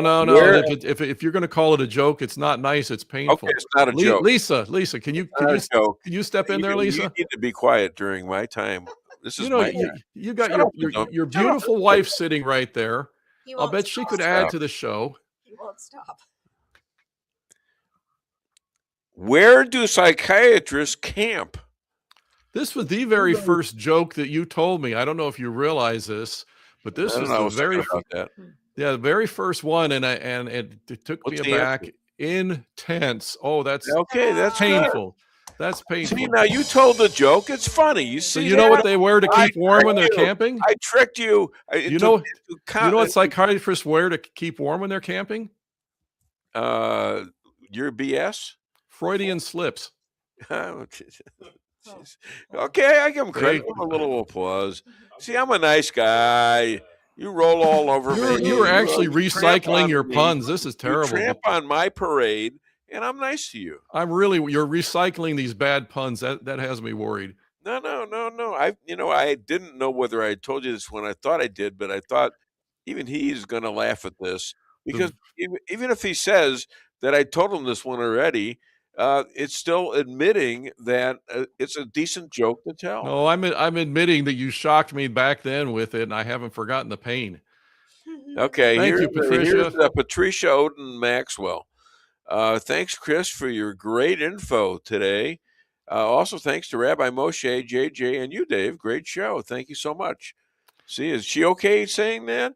Thanks to Lisa and JP for the help and presence there on the show. Yes, presence. We need more patriots like Patricia. Absolutely. All right. Hey, Patricia, tell them to buy my book. Who's Patricia? Pastor Pat. Oh, Patricia? Yeah. I've always called her Pastor Pat, so I don't That's know. her alias. There you go. All right, my friend, stay off the juice and eat some slander. Listen, eat God bless you guys. Eat your pizza and whatever else you do with your spare time. All right. Keep up the good work. We'll let's talk to hear you it soon. for Chris Adamo. See how nice I am to you. All right. Hey, well, coming at what? I found a quote that you wrote. Yes. That is a particularly good timing for this week. Okay, go ahead. Character adds up if you stand up when it counts. There it is. There, see? Pretty good. Well, I'm not standing up, but next, look, wait, he's going to think now he got that applause. That was for me. Yeah.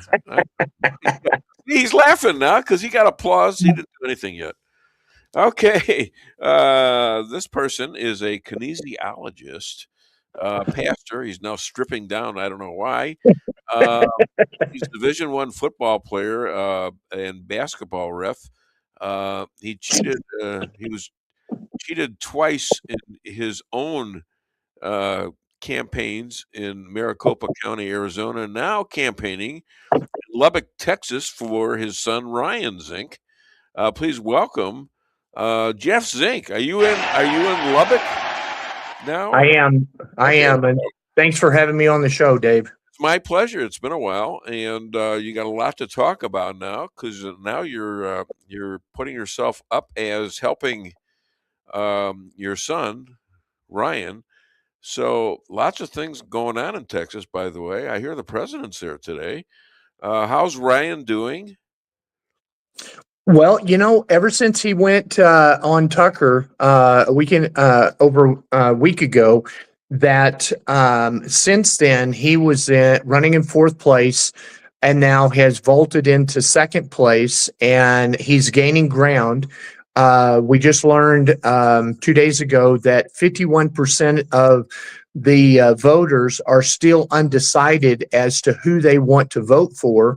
Yeah. So we're putting out a media blitz and stuff by text and emails, and we're I'm driving around all the polling places because we now have signs. Because Ryan really just didn't have the financial backing.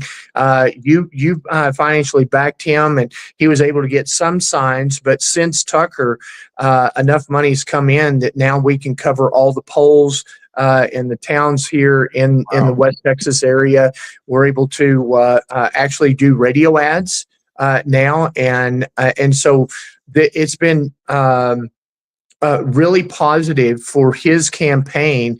And all of the leading candidate, Tom Sell, is a lobbyist, and as a lobbyist, what he did was he gave money, and we actually got the evidence where he donated to Democrats that supported things like abortion, that Democrats that caused the taxpayers here in West Texas millions of dollars, the farmers, because of what he's doing in going against what the conservative Christian people are here in West Texas. The other thing is that the next person, Abraham Enrique, he is the founder of Ben Benito's. And why that's so significant, he actually came to Arizona, and he was supporting Latino candidates. Well, I was the congressional district in CD3, the Republican, and I'm also conservative. Obviously, by looking at me, I'm not Latino. And so he withheld his support from my campaign in Arizona. And so therefore, I was endorsed by Luca Latinos, for Christian association, they basically are looking for conservative Christian people and stuff. And Abraham has gone out and he's gone to the White House. He's met with the president. He's done all these things, but he says that he's a conservative Christian family man. But sources and everybody else that and the gentleman that is with him has been labeled his boyfriend, and so. So there's that where if you're having an alternative lifestyle, that's not Christian, that's not conservative, that's not the way the West Texas people are attuned to. So there's some major issues here, and so we're just trying to get the word out because Ryan, when we talk to people and they've looked at his interview, people go, "I'm voting for you." We've actually had farmers take down Tom Sells' signs and said, "We're now endorsing and supporting Ryan," because they understand that since the federal government came knocking on our family door, trying to ruin his life and destroy him, that we have no interest, and especially my son has absolutely no interest in ever, being a part of the swamp. Yeah, well, I can't imagine that, and I hope that a Jew backing him like me isn't going to hurt him. I mean, there's a lot of Jews out somewhere around there, isn't there? But I'm a God-believing Jew, so it shouldn't be all that bad. One of the things is that Ryan has made it very clear that we all and you and I talked about this earlier. If the Jewish people and the Christian people don't start getting together and protecting each other, then we're in trouble, because every other religion has singled out. And if you look into other countries, look at how many people are being murdered and sacrificed on the altar of religion. And the thing is that Texas and America are under attack. The State of the Union shows exactly the division when it says, will everybody please stand up and in support of Americans and not illegal aliens, and the whole Democratic Party stayed seated. Yeah, how about that? Well, and they're willing to if Mandami and the gal in New Jersey now, the governor of New Jersey, these are real backers of Islam, and Islam does not like Jews, it does not like Christians, and it does not like even Muslims who don't say that Muhammad is God. So correct. What choice is there? I mean, the thing is that they preach tolerance, but they're intolerant if you don't bow down and worship Allah. The Christian Jewish faith goes, we don't, if you believe in God, or if you believe in your God, you're willing to practice your faith, you do your things, we're very tolerant.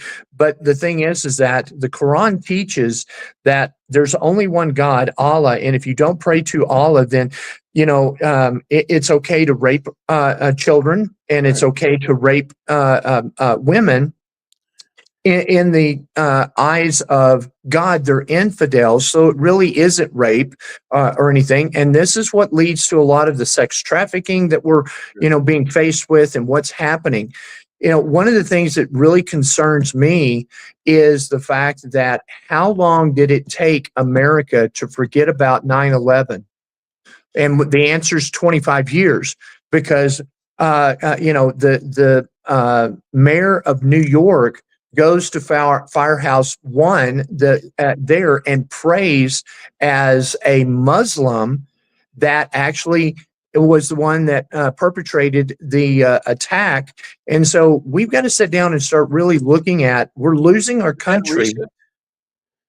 Yes, it was this week. Because they were trying to have mosque services celebrating that 9/11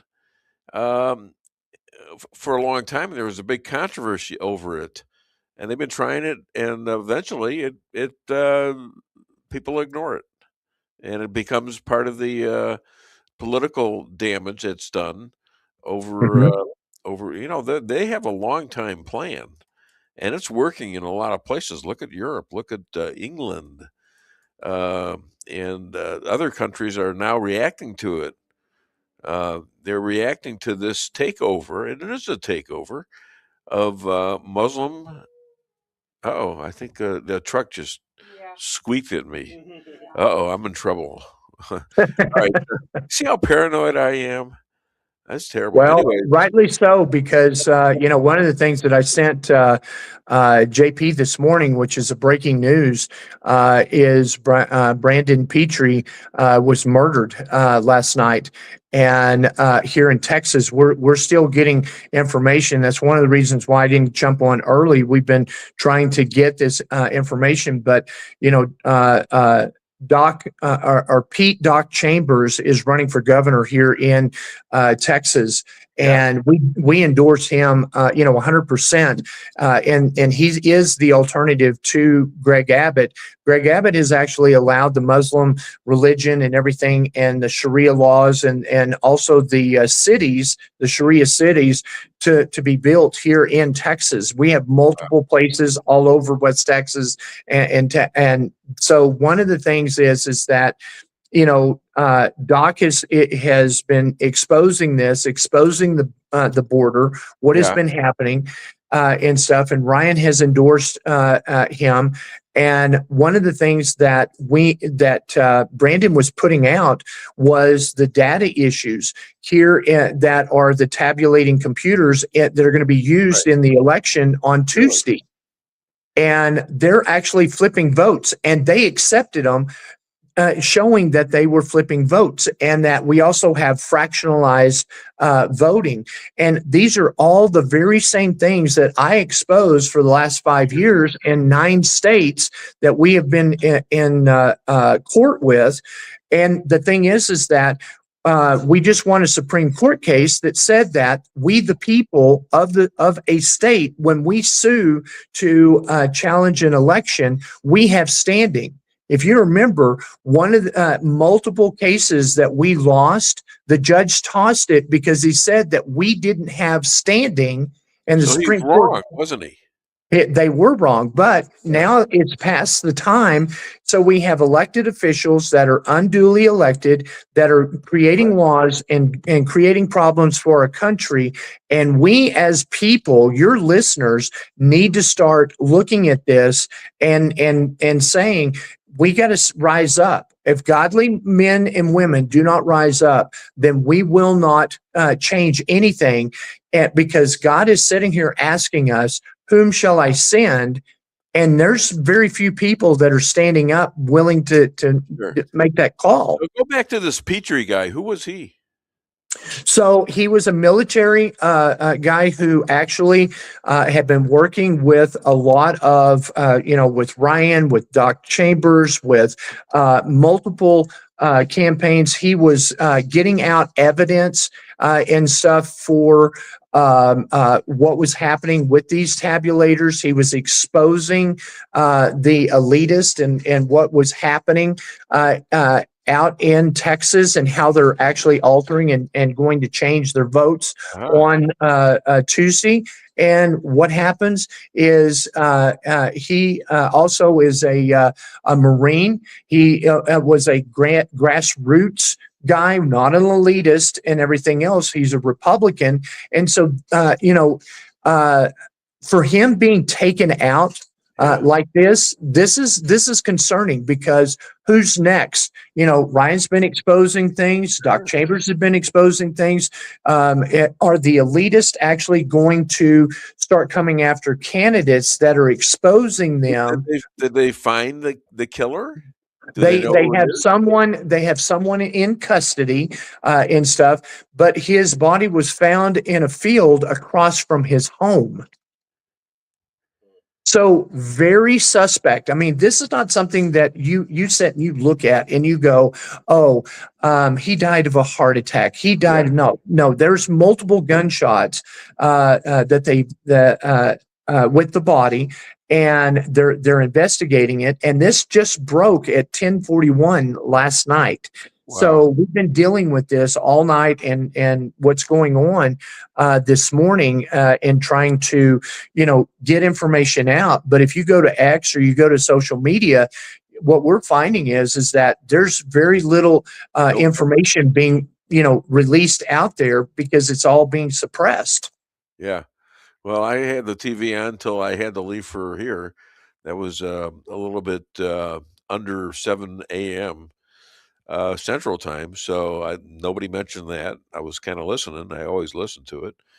So that's a very, very a big thing, and somehow you got to try and get to Trump and make sure he understands this. Well, and that's the thing that we're trying to do is we're using channels to get to President Trump, to let him know that by endorsing Ryan, by supporting him and his campaign and getting him in this congressional office, because here's the thing: whoever wins this primary is the congressman for CD19.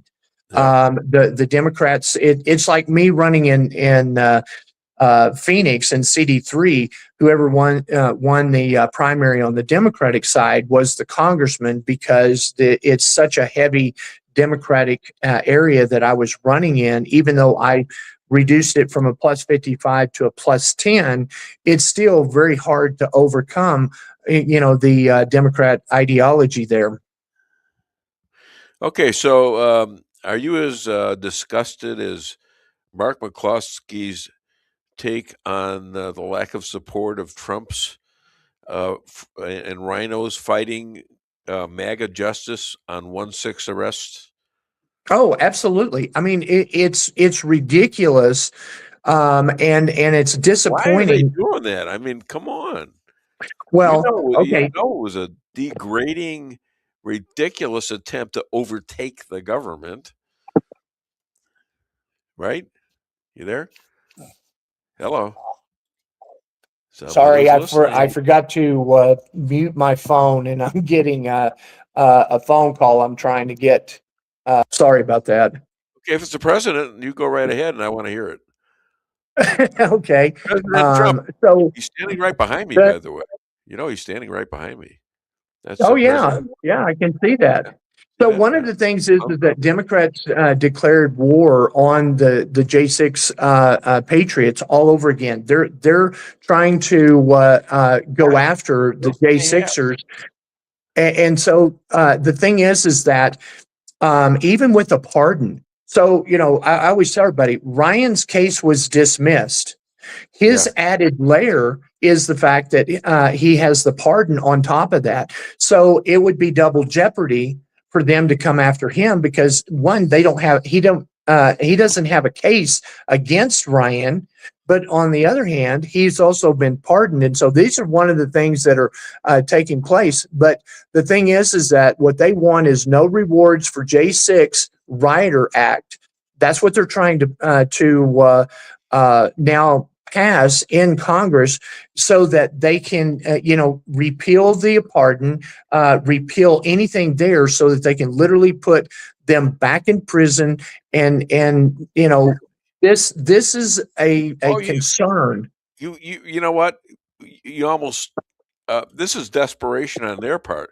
They're still at war with you, just like they're always at war with Donald Trump.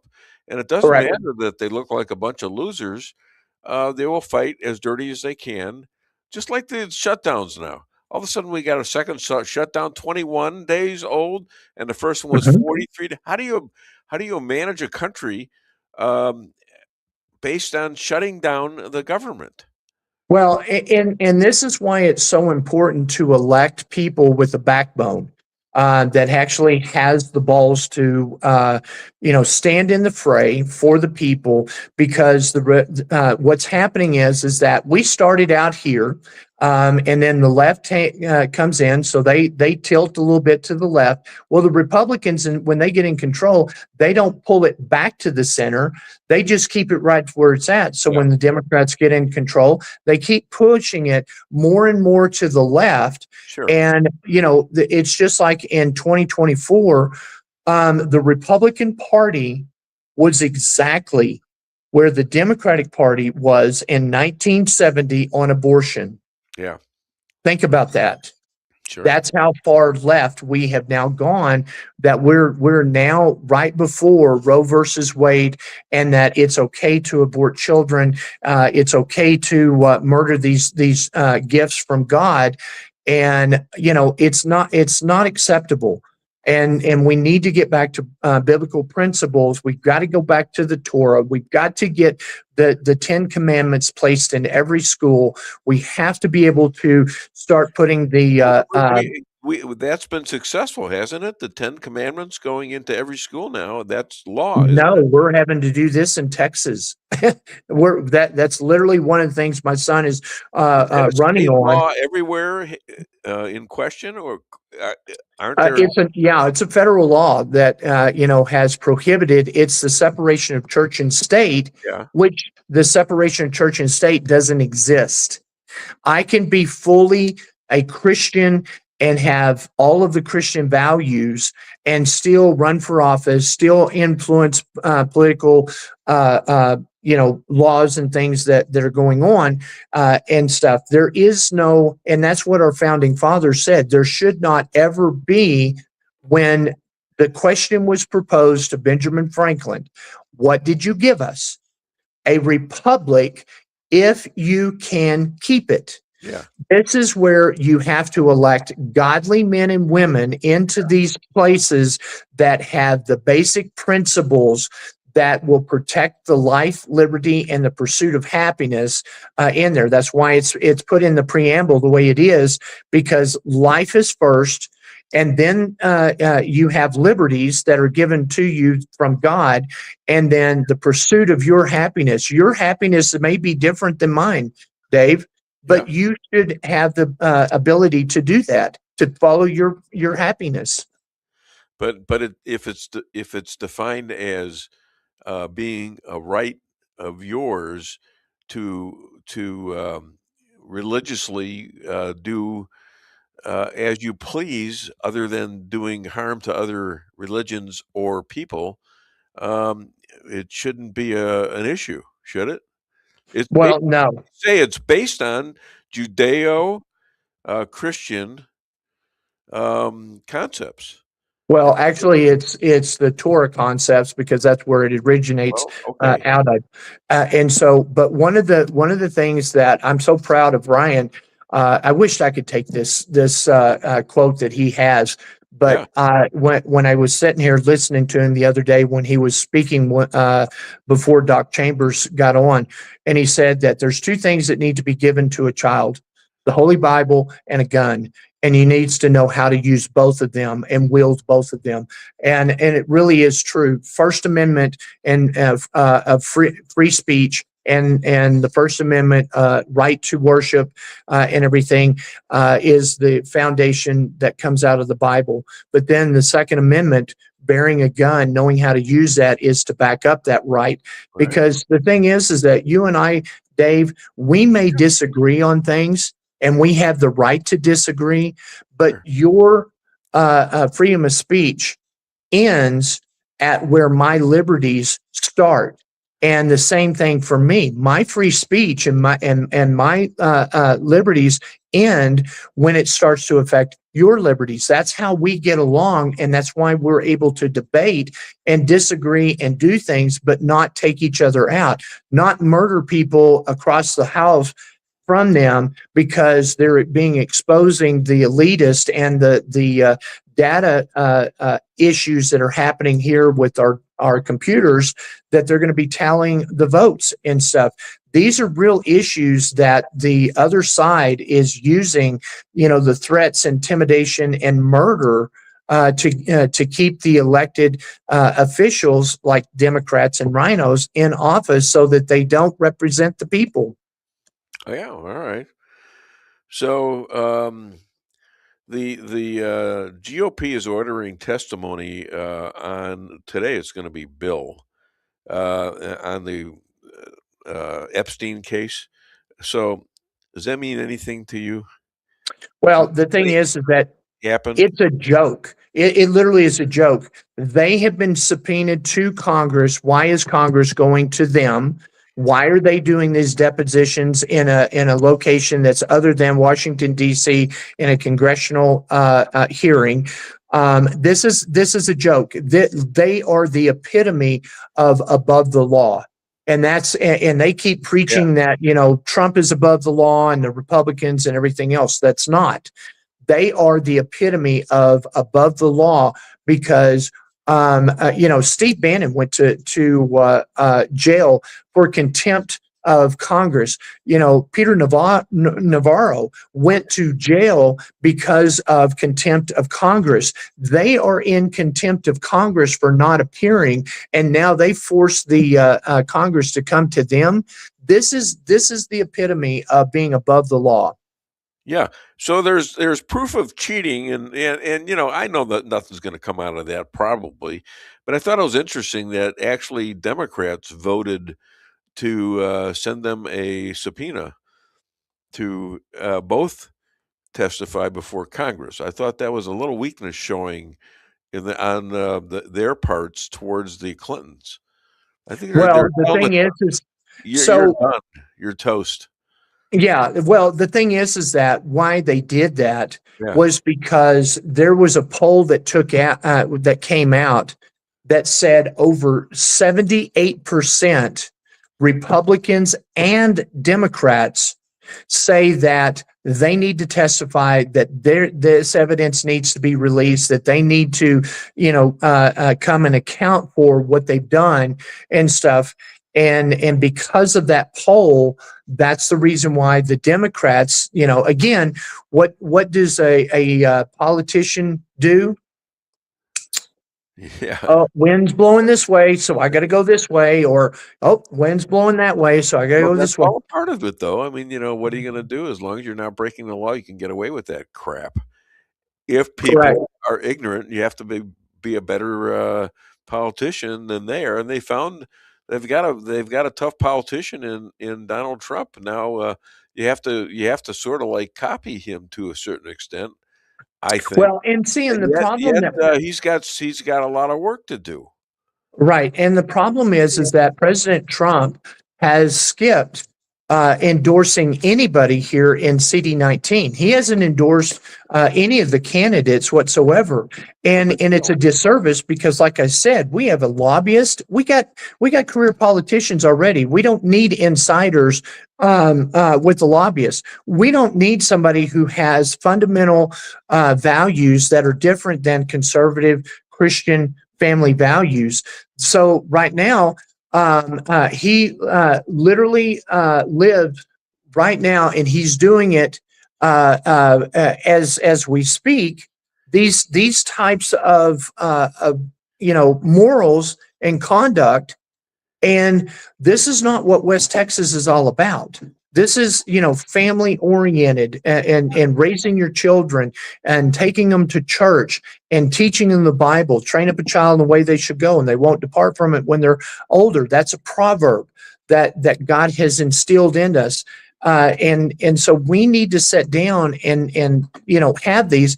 But I'm sorry, if you are sleeping with another guy or if you're a female sleeping with another female, then your moral compass is different than what a Jewish religion has or what a Christian religion states, because we're biblical, and it says that a man shall not sleep with a man, woman shall not sleep with a woman.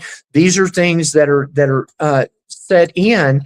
Don't kill the messenger, because I'm telling you things. And if you're being offended or if you're conflicted, then take that up with the person who created you. And that's what we need to do. Well, there's proof of cheating now in Georgia, Yep. Pennsylvania, Michigan, Wisconsin, Minnesota, Arizona. Where else? Colorado. Colorado. I mean, so your message is a good one, and it's coming true. It's just not coming true very fast, and there's still a lot of work to do on the 1/6ers because we have laid back on that one, and now they're taking advantage of it, and they're still using it against their enemies. Well, there is a reason why I carry a weapon on my hip, you Yeah. know. So I'm not a fool to think that they would try to come back after us again.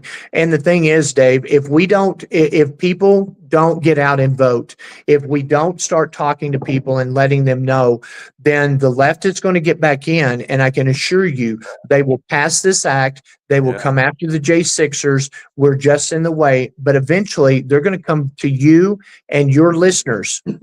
A lawyer has just flashed me. Other than the Dave Weinbaum show, where can people contribute to Ryan?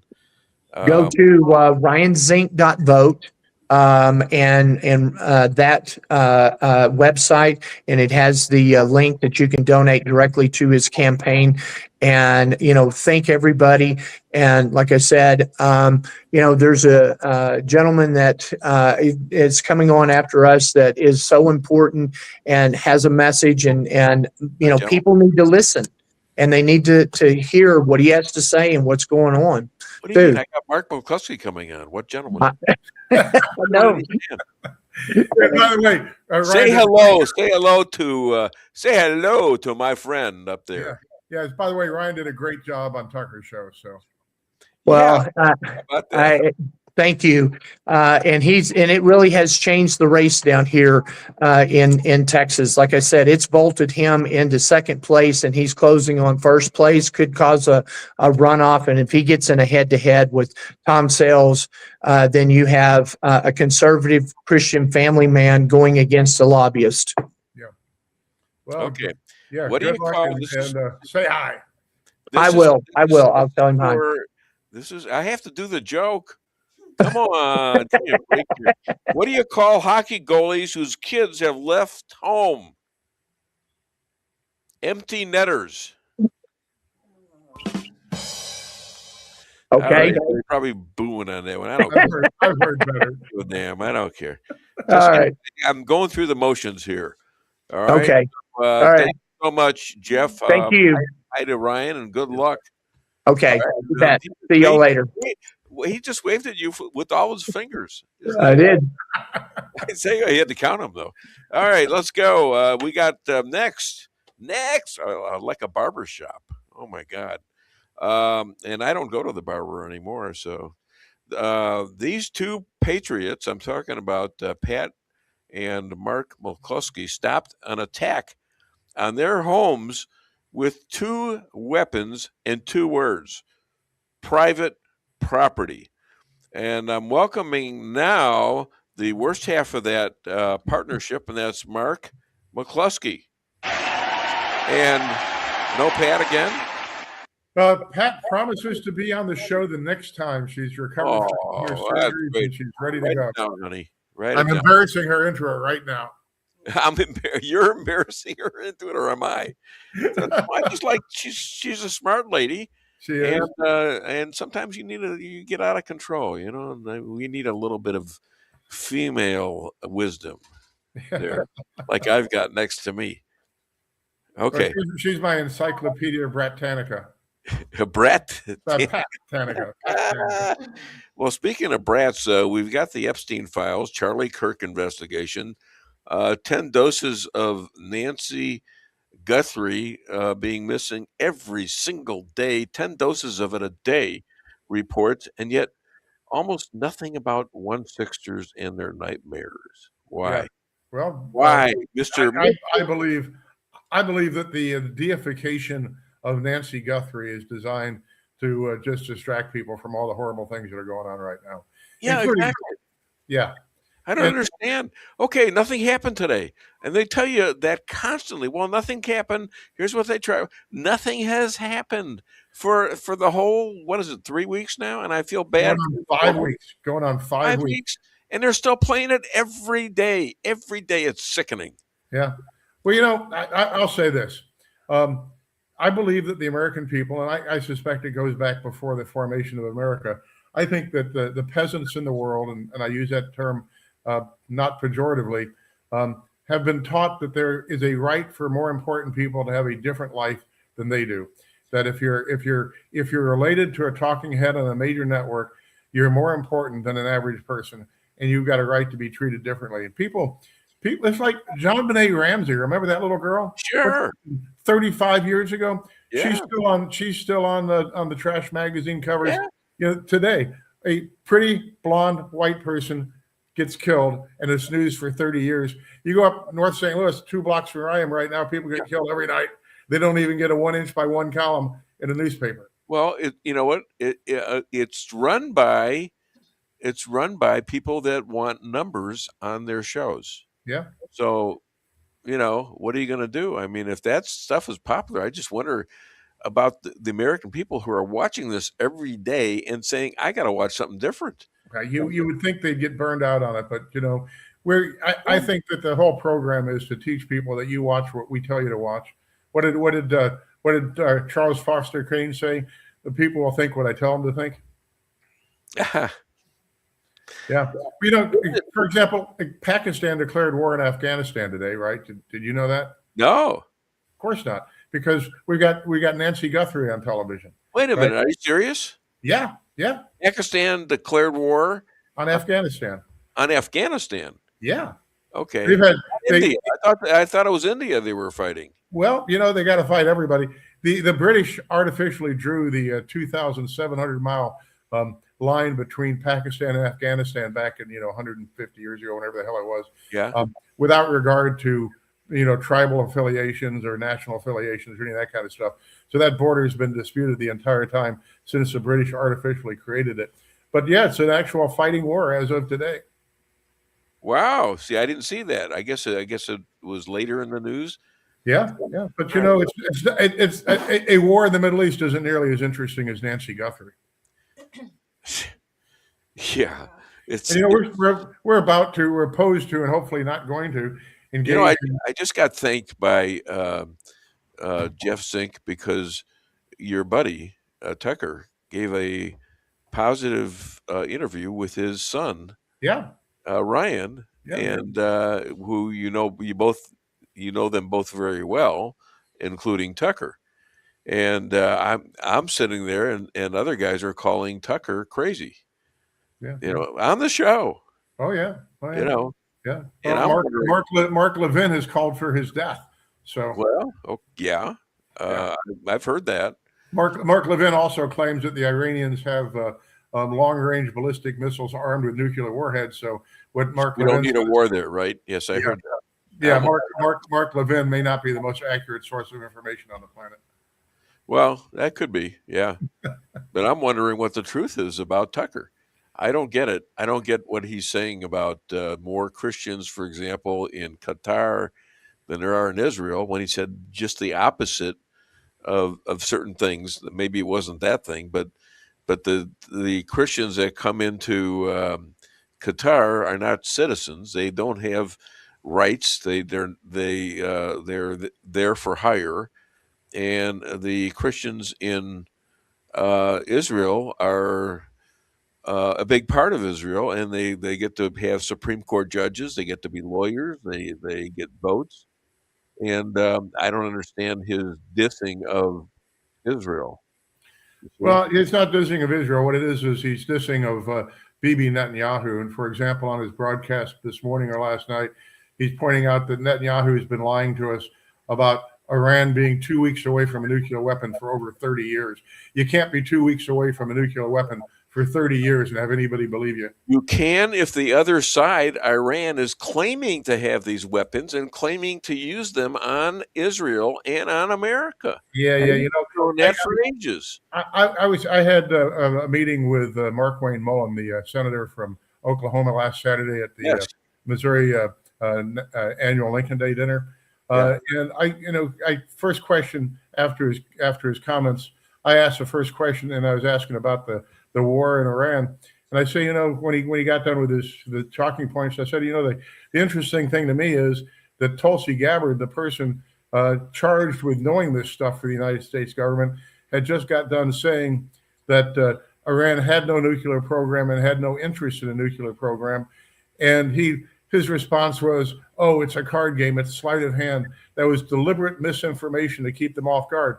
Except the president and the entire news media came out the next day after Tulsi Gabbard said that and said, she's full of hooey. They've got a nuclear program and they're going to have a weapon in 2 weeks. You can't have a weapon in 2 weeks for 30 years.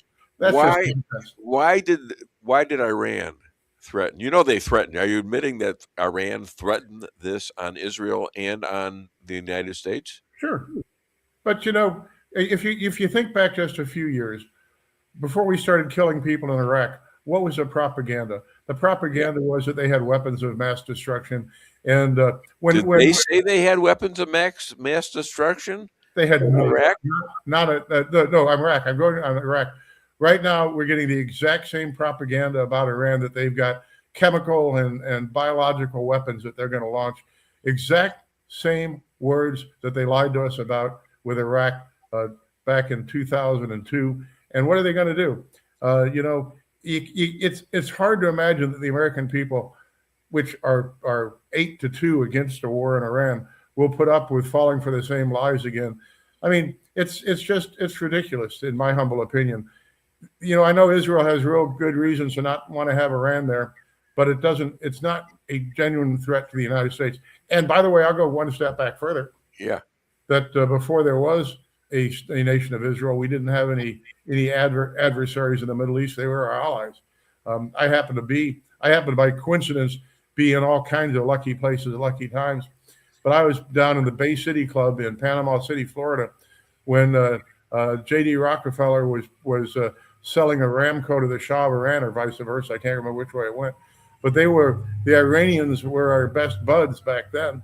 And then we threw the statement was back in the end of the Carter administration that we threw the Shah out of Iran like a dead mouse. We precipitated the Islamic Revolution. Right. And now, just like we used to support Osama bin Laden and paid him and supported his militants, we threw the Shah out of Iran and created the Islamic Revolution. And now when it is advantageous to do so for, amongst other things, Israel, now we're going to go launch a war. Hopefully not. Oh, is this for Israel or why? He's doing this for Israel? What does Trump know that we don't? Well, he knows that Benjamin Netanyahu has met with him at the White House 7 times this year. Oh, I mean, Benjamin Netanyahu is so powerful that he's got him believing anything he says. Is that correct? Hopefully not. I believe not. Around by his hair. No, I believe not. What you're saying? I believe that Netanyahu wishes that were the case, but I don't believe it is the case. Of course not. So why is he doing it? Why did he put the whole Navy practically in those waters by Iran? Well, what did he blow up? What did he blow up during the war? Did he blow up just bare ground, or was there nuclear bombs that he blew up? Well, ask yourself this question: the day after we bombed their alleged nuclear sites, the president declared that we had obliterated their nuclear program. Let's assume there actually was a nuclear program. Let's assume that Tulsi Gabbard they had it. Well, Tulsi Gabbard said they didn't, and she's supposed to know, right? She's the director of national security. Well, let's assume they really had a nuclear program. Yeah. And the day after we bombed them with Operation Midnight Hammer, I always love these euphemisms, Operation Midnight Hammer, let's assume that the president said the next day, we obliterated, not damaged, not weakened, but obliterated their nuclear program. Now we have to go back and obliterate it again. You can't obliterate. Well, now they got a situation to where the muftas, the mullahs, whatever, they're scared to death, and the country is now erupted in protest. And if you're to believe anything in the news, they were threatening to hang a bunch of people, and they've done it before, hang them by their necks with trucks holding them up. All right. So just go along with this process, or what? This is none of our business. How does it benefit the United States? Let me say this: if you compare the buildup in the Middle East now, to the buildup that we did for the war against Iraq, we have about 1/3 of the naval vessels there. We've got about 1/3 of the airplanes. We have 1/10 the number of soldiers, and we have depleted our missile systems dramatically through supporting Ukraine and Israel thus far. Iran has got 3 times the population of Iraq. It's got 5 times the surface area. It is not a bunch of Stone Age tribesmen. It's a relatively sophisticated military. And, as I asked you on the program last week, let's say Israel goes in and does what they're good at doing. And that's say they go in and they kill the 87-year-old Ayatollah. Like I said to Mark Wayne Mullen over the weekend, why don't you just wait 2 years? He's going to die. He's 87 years old, right? You don't have to go in and kill him. But let's say that Israel goes in and kills the Ayatollah and kills a bunch of the leaders of the Republican Guard. Do you think that the other 95 million people in Iran are just going to say, okay, we give up? You're right.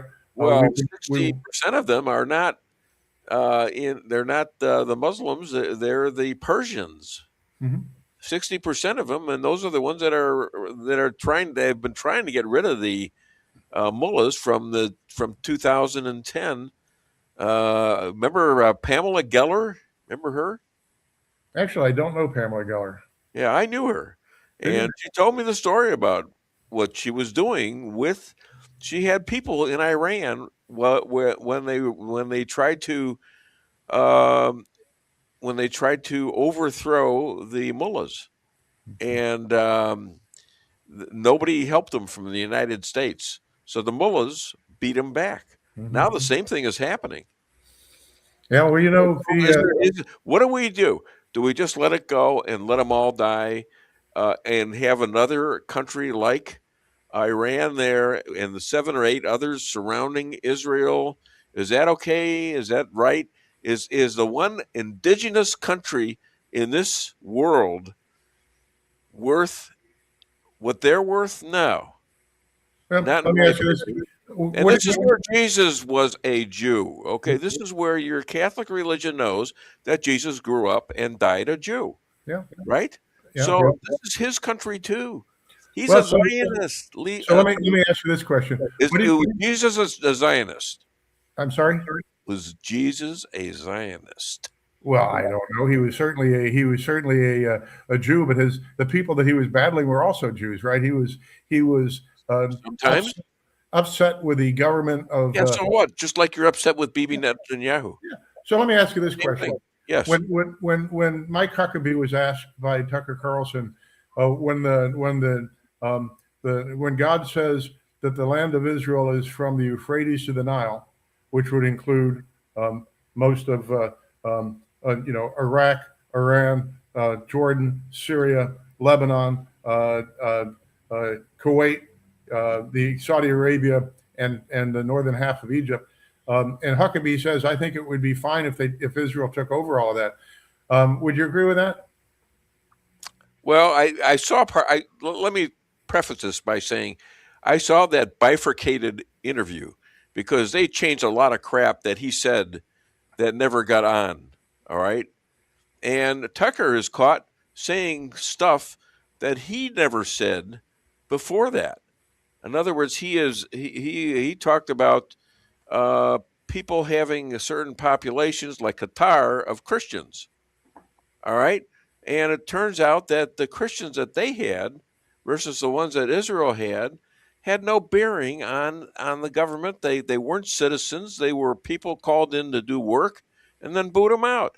Israel has real Christians living in Israel, in the armed forces, on the Supreme Court, lawyers and other things, and they're free citizens. Okay? And they fight in the IDF just like everyone else. Even the Muslims in Israel fight in the IDF. So the question was, from the Euphrates to the Nile, do you agree that Israel has a right? I don't know. I don't remember seeing that. Okay. That wasn't in the stuff that I saw. Yeah, if you watch the interview, Tucker is very specific with Huckabee. If God said it, maybe that's what he wanted. Yeah. So Well, I can't, if Jesus said, "Yeah, that's a good idea," what would you say? well, you know what God Jesus said it. Well, what Jesus says in Matthew is yeah. treat your enemies as yourself. It's not easy. It's not hard to treat your friends as friends, but what Jesus said is to treat your enemies as your friends, because So that will make you righteous in the eyes of God. do you believe As that- opposed to 1 Samuel 15, where God says to the Israelites, kill everybody, man, woman, and child, and their animals and their livestock, and destroy them. So two kind of different views of God there. Well, and Christians, do you think Jews and others that don't go to Christ immediately are in jeopardy of going to hell? Well, I will say this. I was having dinner with Cardinal Burke a few years ago, and I'm sitting right next to him. We're having a nice theological conversation. Yeah. And Cardinal Burke used to be our Archbishop here in St. Louis before he was elevated to Cardinal, and then essentially was the Chief Justice of the Vatican Supreme Court, in effect. So I'm asking Cardinal Burke, I said, does everybody who is not a Christian go to hell? And he says, yes. I said, does everybody who's not a Catholic go to hell? And he said, yes. Okay. So this is the official position of at least Cardinal Burke, who, by the way, because of his conservatism and adherence to the word of the Lord in the Bible, has been sidelined by the Catholic Church now, because the Catholic Church is turning away from becoming morally relative, I guess would be the polite way of saying it. Well, let me gather what Jesus has said. Obviously, I wasn't there, so it's all. You weren't? Well, maybe. I thought you've been around since Moses was in short pants. Weinbaum, that you'll know about funny, you bastard. Anyways, Jesus never said that though. But what he did supposedly say was that even if you don't follow me, when you die, I will forgive you. So what's the point?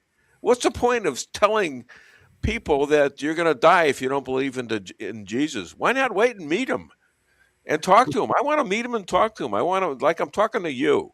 Yeah. All right? And I want to talk to God about this. He'll be much more intelligent. He'll give you better responses than I do. I can tell you that. Oh, here's an interesting thing. Do you ever watch those programs on life after death? Yeah, some. Every once in a while, somebody goes on there that goes to hell, right? And I've watched several of them where all they do is when they're descending into hell and they're being torn to shreds and burned. Every once in a while, somebody will say, "Jesus saved me," like boom, you're up in heaven. Yeah. All right, that's all it takes. You're using that as evidence, sir? Yes, I am. It's the best evidence. No, what Jesus says is. I love attorneys. I love it. You're such a good attorney. I'm sorry. Yeah, you're such a good attorney, but that's a lousy piece of evidence. Well, I don't know. I haven't died yet and come back, so I can't tell you. You're using that as evidence. It's a sworn statement, okay? Oh, God. The time flies when you're around. I'll tell you that. It really does. It really does. No, I'm saying that. What I'm saying is, I'm saying that if I die, according to Jesus, I can talk to him and say, okay, I believe you. I think you're who you say you are. I believe you're in the Trinity and all that stuff. And I'm going to remain a Jew, but I will follow you. What is wrong with that? There's nothing wrong with that. In fact, I wholeheartedly encourage you to do that right now. It ain't going to happen. The evidence, sir, is lacking. There's no evidence of it. Okay? But we do have evidence of the 10 Commandments. Why didn't God, here's a question for you. Why didn't God create the 11th Amendment, the Jesus Amendment, and say, okay, I'm going to have a son. It's going to be by a human woman, but I am the God, and you must always worship me and no one else. All right, but in this case, we're going to make an exception, and you're going to now follow along with me and with this three-way Trinity. I'm no scholar. Why? Well, he did. Did he do that? Well, of course, all the Jewish prophets foretold of the coming of the Messiah, and that the life of Jesus is as foretold by the prophets of ancient Israel, and so he came as the Son of God, as the Messiah, as foretold by the prophets of Israel. And so, if we accept the version of God that I do, that there is a Trinity, that there is a God the Father, God the Son, and God the Holy Ghost, but they're one entity. Just like I said the last time I was here, old Saint Patrick in the 5th century, explaining to the King of Ireland the Trinity, and he holds up a shamrock with its 3 leaves and 1 stem, saying it is a single plant, even though it may have three different lobes.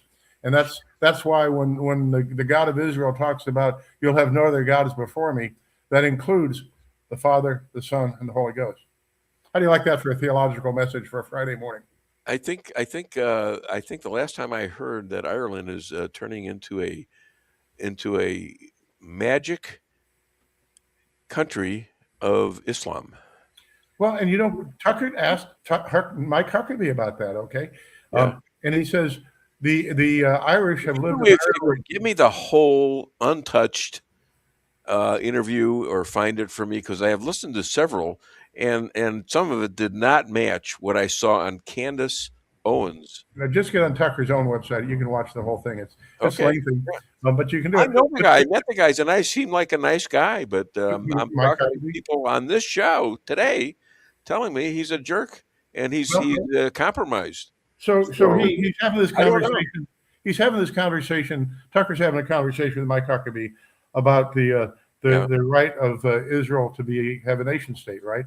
Yeah. And so he says, what about the Irish? The Irish have lived in Ireland for thousands of years longer than Jews have in Israel. And do they have a right given by God to Ireland? What Mike's response was, Ambassador Huckabee?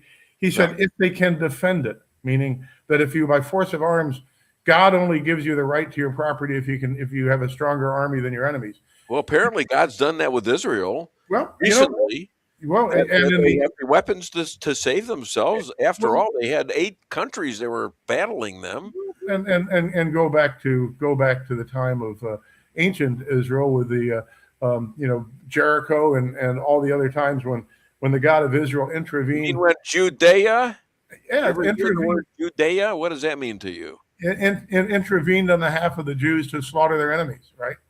No, that was meaning the Jews had the land that God gave them. Yeah. Okay? Judea and Samaria. Yeah, or all right. You know what, my friend? Oh gosh, the time just blows away. I like these conversations so much. Yeah, so do I. I mean, I love this. Yeah, you're a good guy. I'm holding you to that. I'm holding you to that statement about how you recognize Jesus as your one true Lord, and you've now converted. So you can say that all you want to, but it ain't happening. And I got a wife here who is a minister, and her one of her duties is to convert me. That's my job. No, it's my job too, Dave. No, that's not your job. Give me a break. Other than Dave Weinbaum Show, where can people find and hire you and Patricia? Okay, it's McCloskeylaw.com, McCloskeylaw.com. My office phone number is 314-721-4000. Facebook, it's McCloskey Mo. X, it's McCloskey USA. You can catch my old radio programs on McCloskey on Fire on Rumble or any place you get your podcasts. And by the way, I note that your wife sits under the Star of David and you sit under Donald Trump. Well, I gave her the best seat in the house. I would say the second best seat in the house. I think that's a good answer, don't you? I grew up on an alligator ranch. Oh, yeah? Yeah, I was an only child eventually. There you go. Look at this. Right. He liked it. All right, give me the other one, too. This is a Jewish comment. You know from funny, you bastard. All right. That's enough. All right. Thank you so much, my friend. And all right. Say hello to that lovely bride of yours, okay? I sure will. I expect her to come on the show next week. That's what you promised. Yeah, it'll happen. All right. Thank you. Take care. All right. Shalom. I had to get that one in. Okay, that was a pretty damn good conversation, don't you think? No? The debate back and forth was enjoyable. I just have a lot of key points with Mark that I completely disagree with, but I'll leave it at that. That's all right. Well, I do too. But I love the guy. All right, he's a great guy, and it's fun to talk to him. And I don't like scriptures being taken out of context either for what they're exactly. At that. So exactly, and that's what generally Tucker was doing with Huckabee. I don't feel Huckabee probably should have taken that debate just because Tucker is going to rest on what he believes is true, even though it's lies, and then stand by it and has no way to prove it. But the people that follow him are going to believe it anyway. I think he was caught. It was a no-win situation. He was caught in a trick. And, you don't have the exact numbers and all that stuff. Well, yeah, I don't have it. Well, then we can't talk about it. Bullshit. Excuse me, but yes, you can. You can continue talking about trucks being stolen by Hamas and not by Israel and keeping it for themselves, 91% of it. He says, well, that's not the number. And he wouldn't listen to him because of that. Okay, enough of this argument. Let's have some fun today. The weekend's coming. Let's go play golf. All right. I'll be back with another edition of the Dave Weinbaum Show next Friday.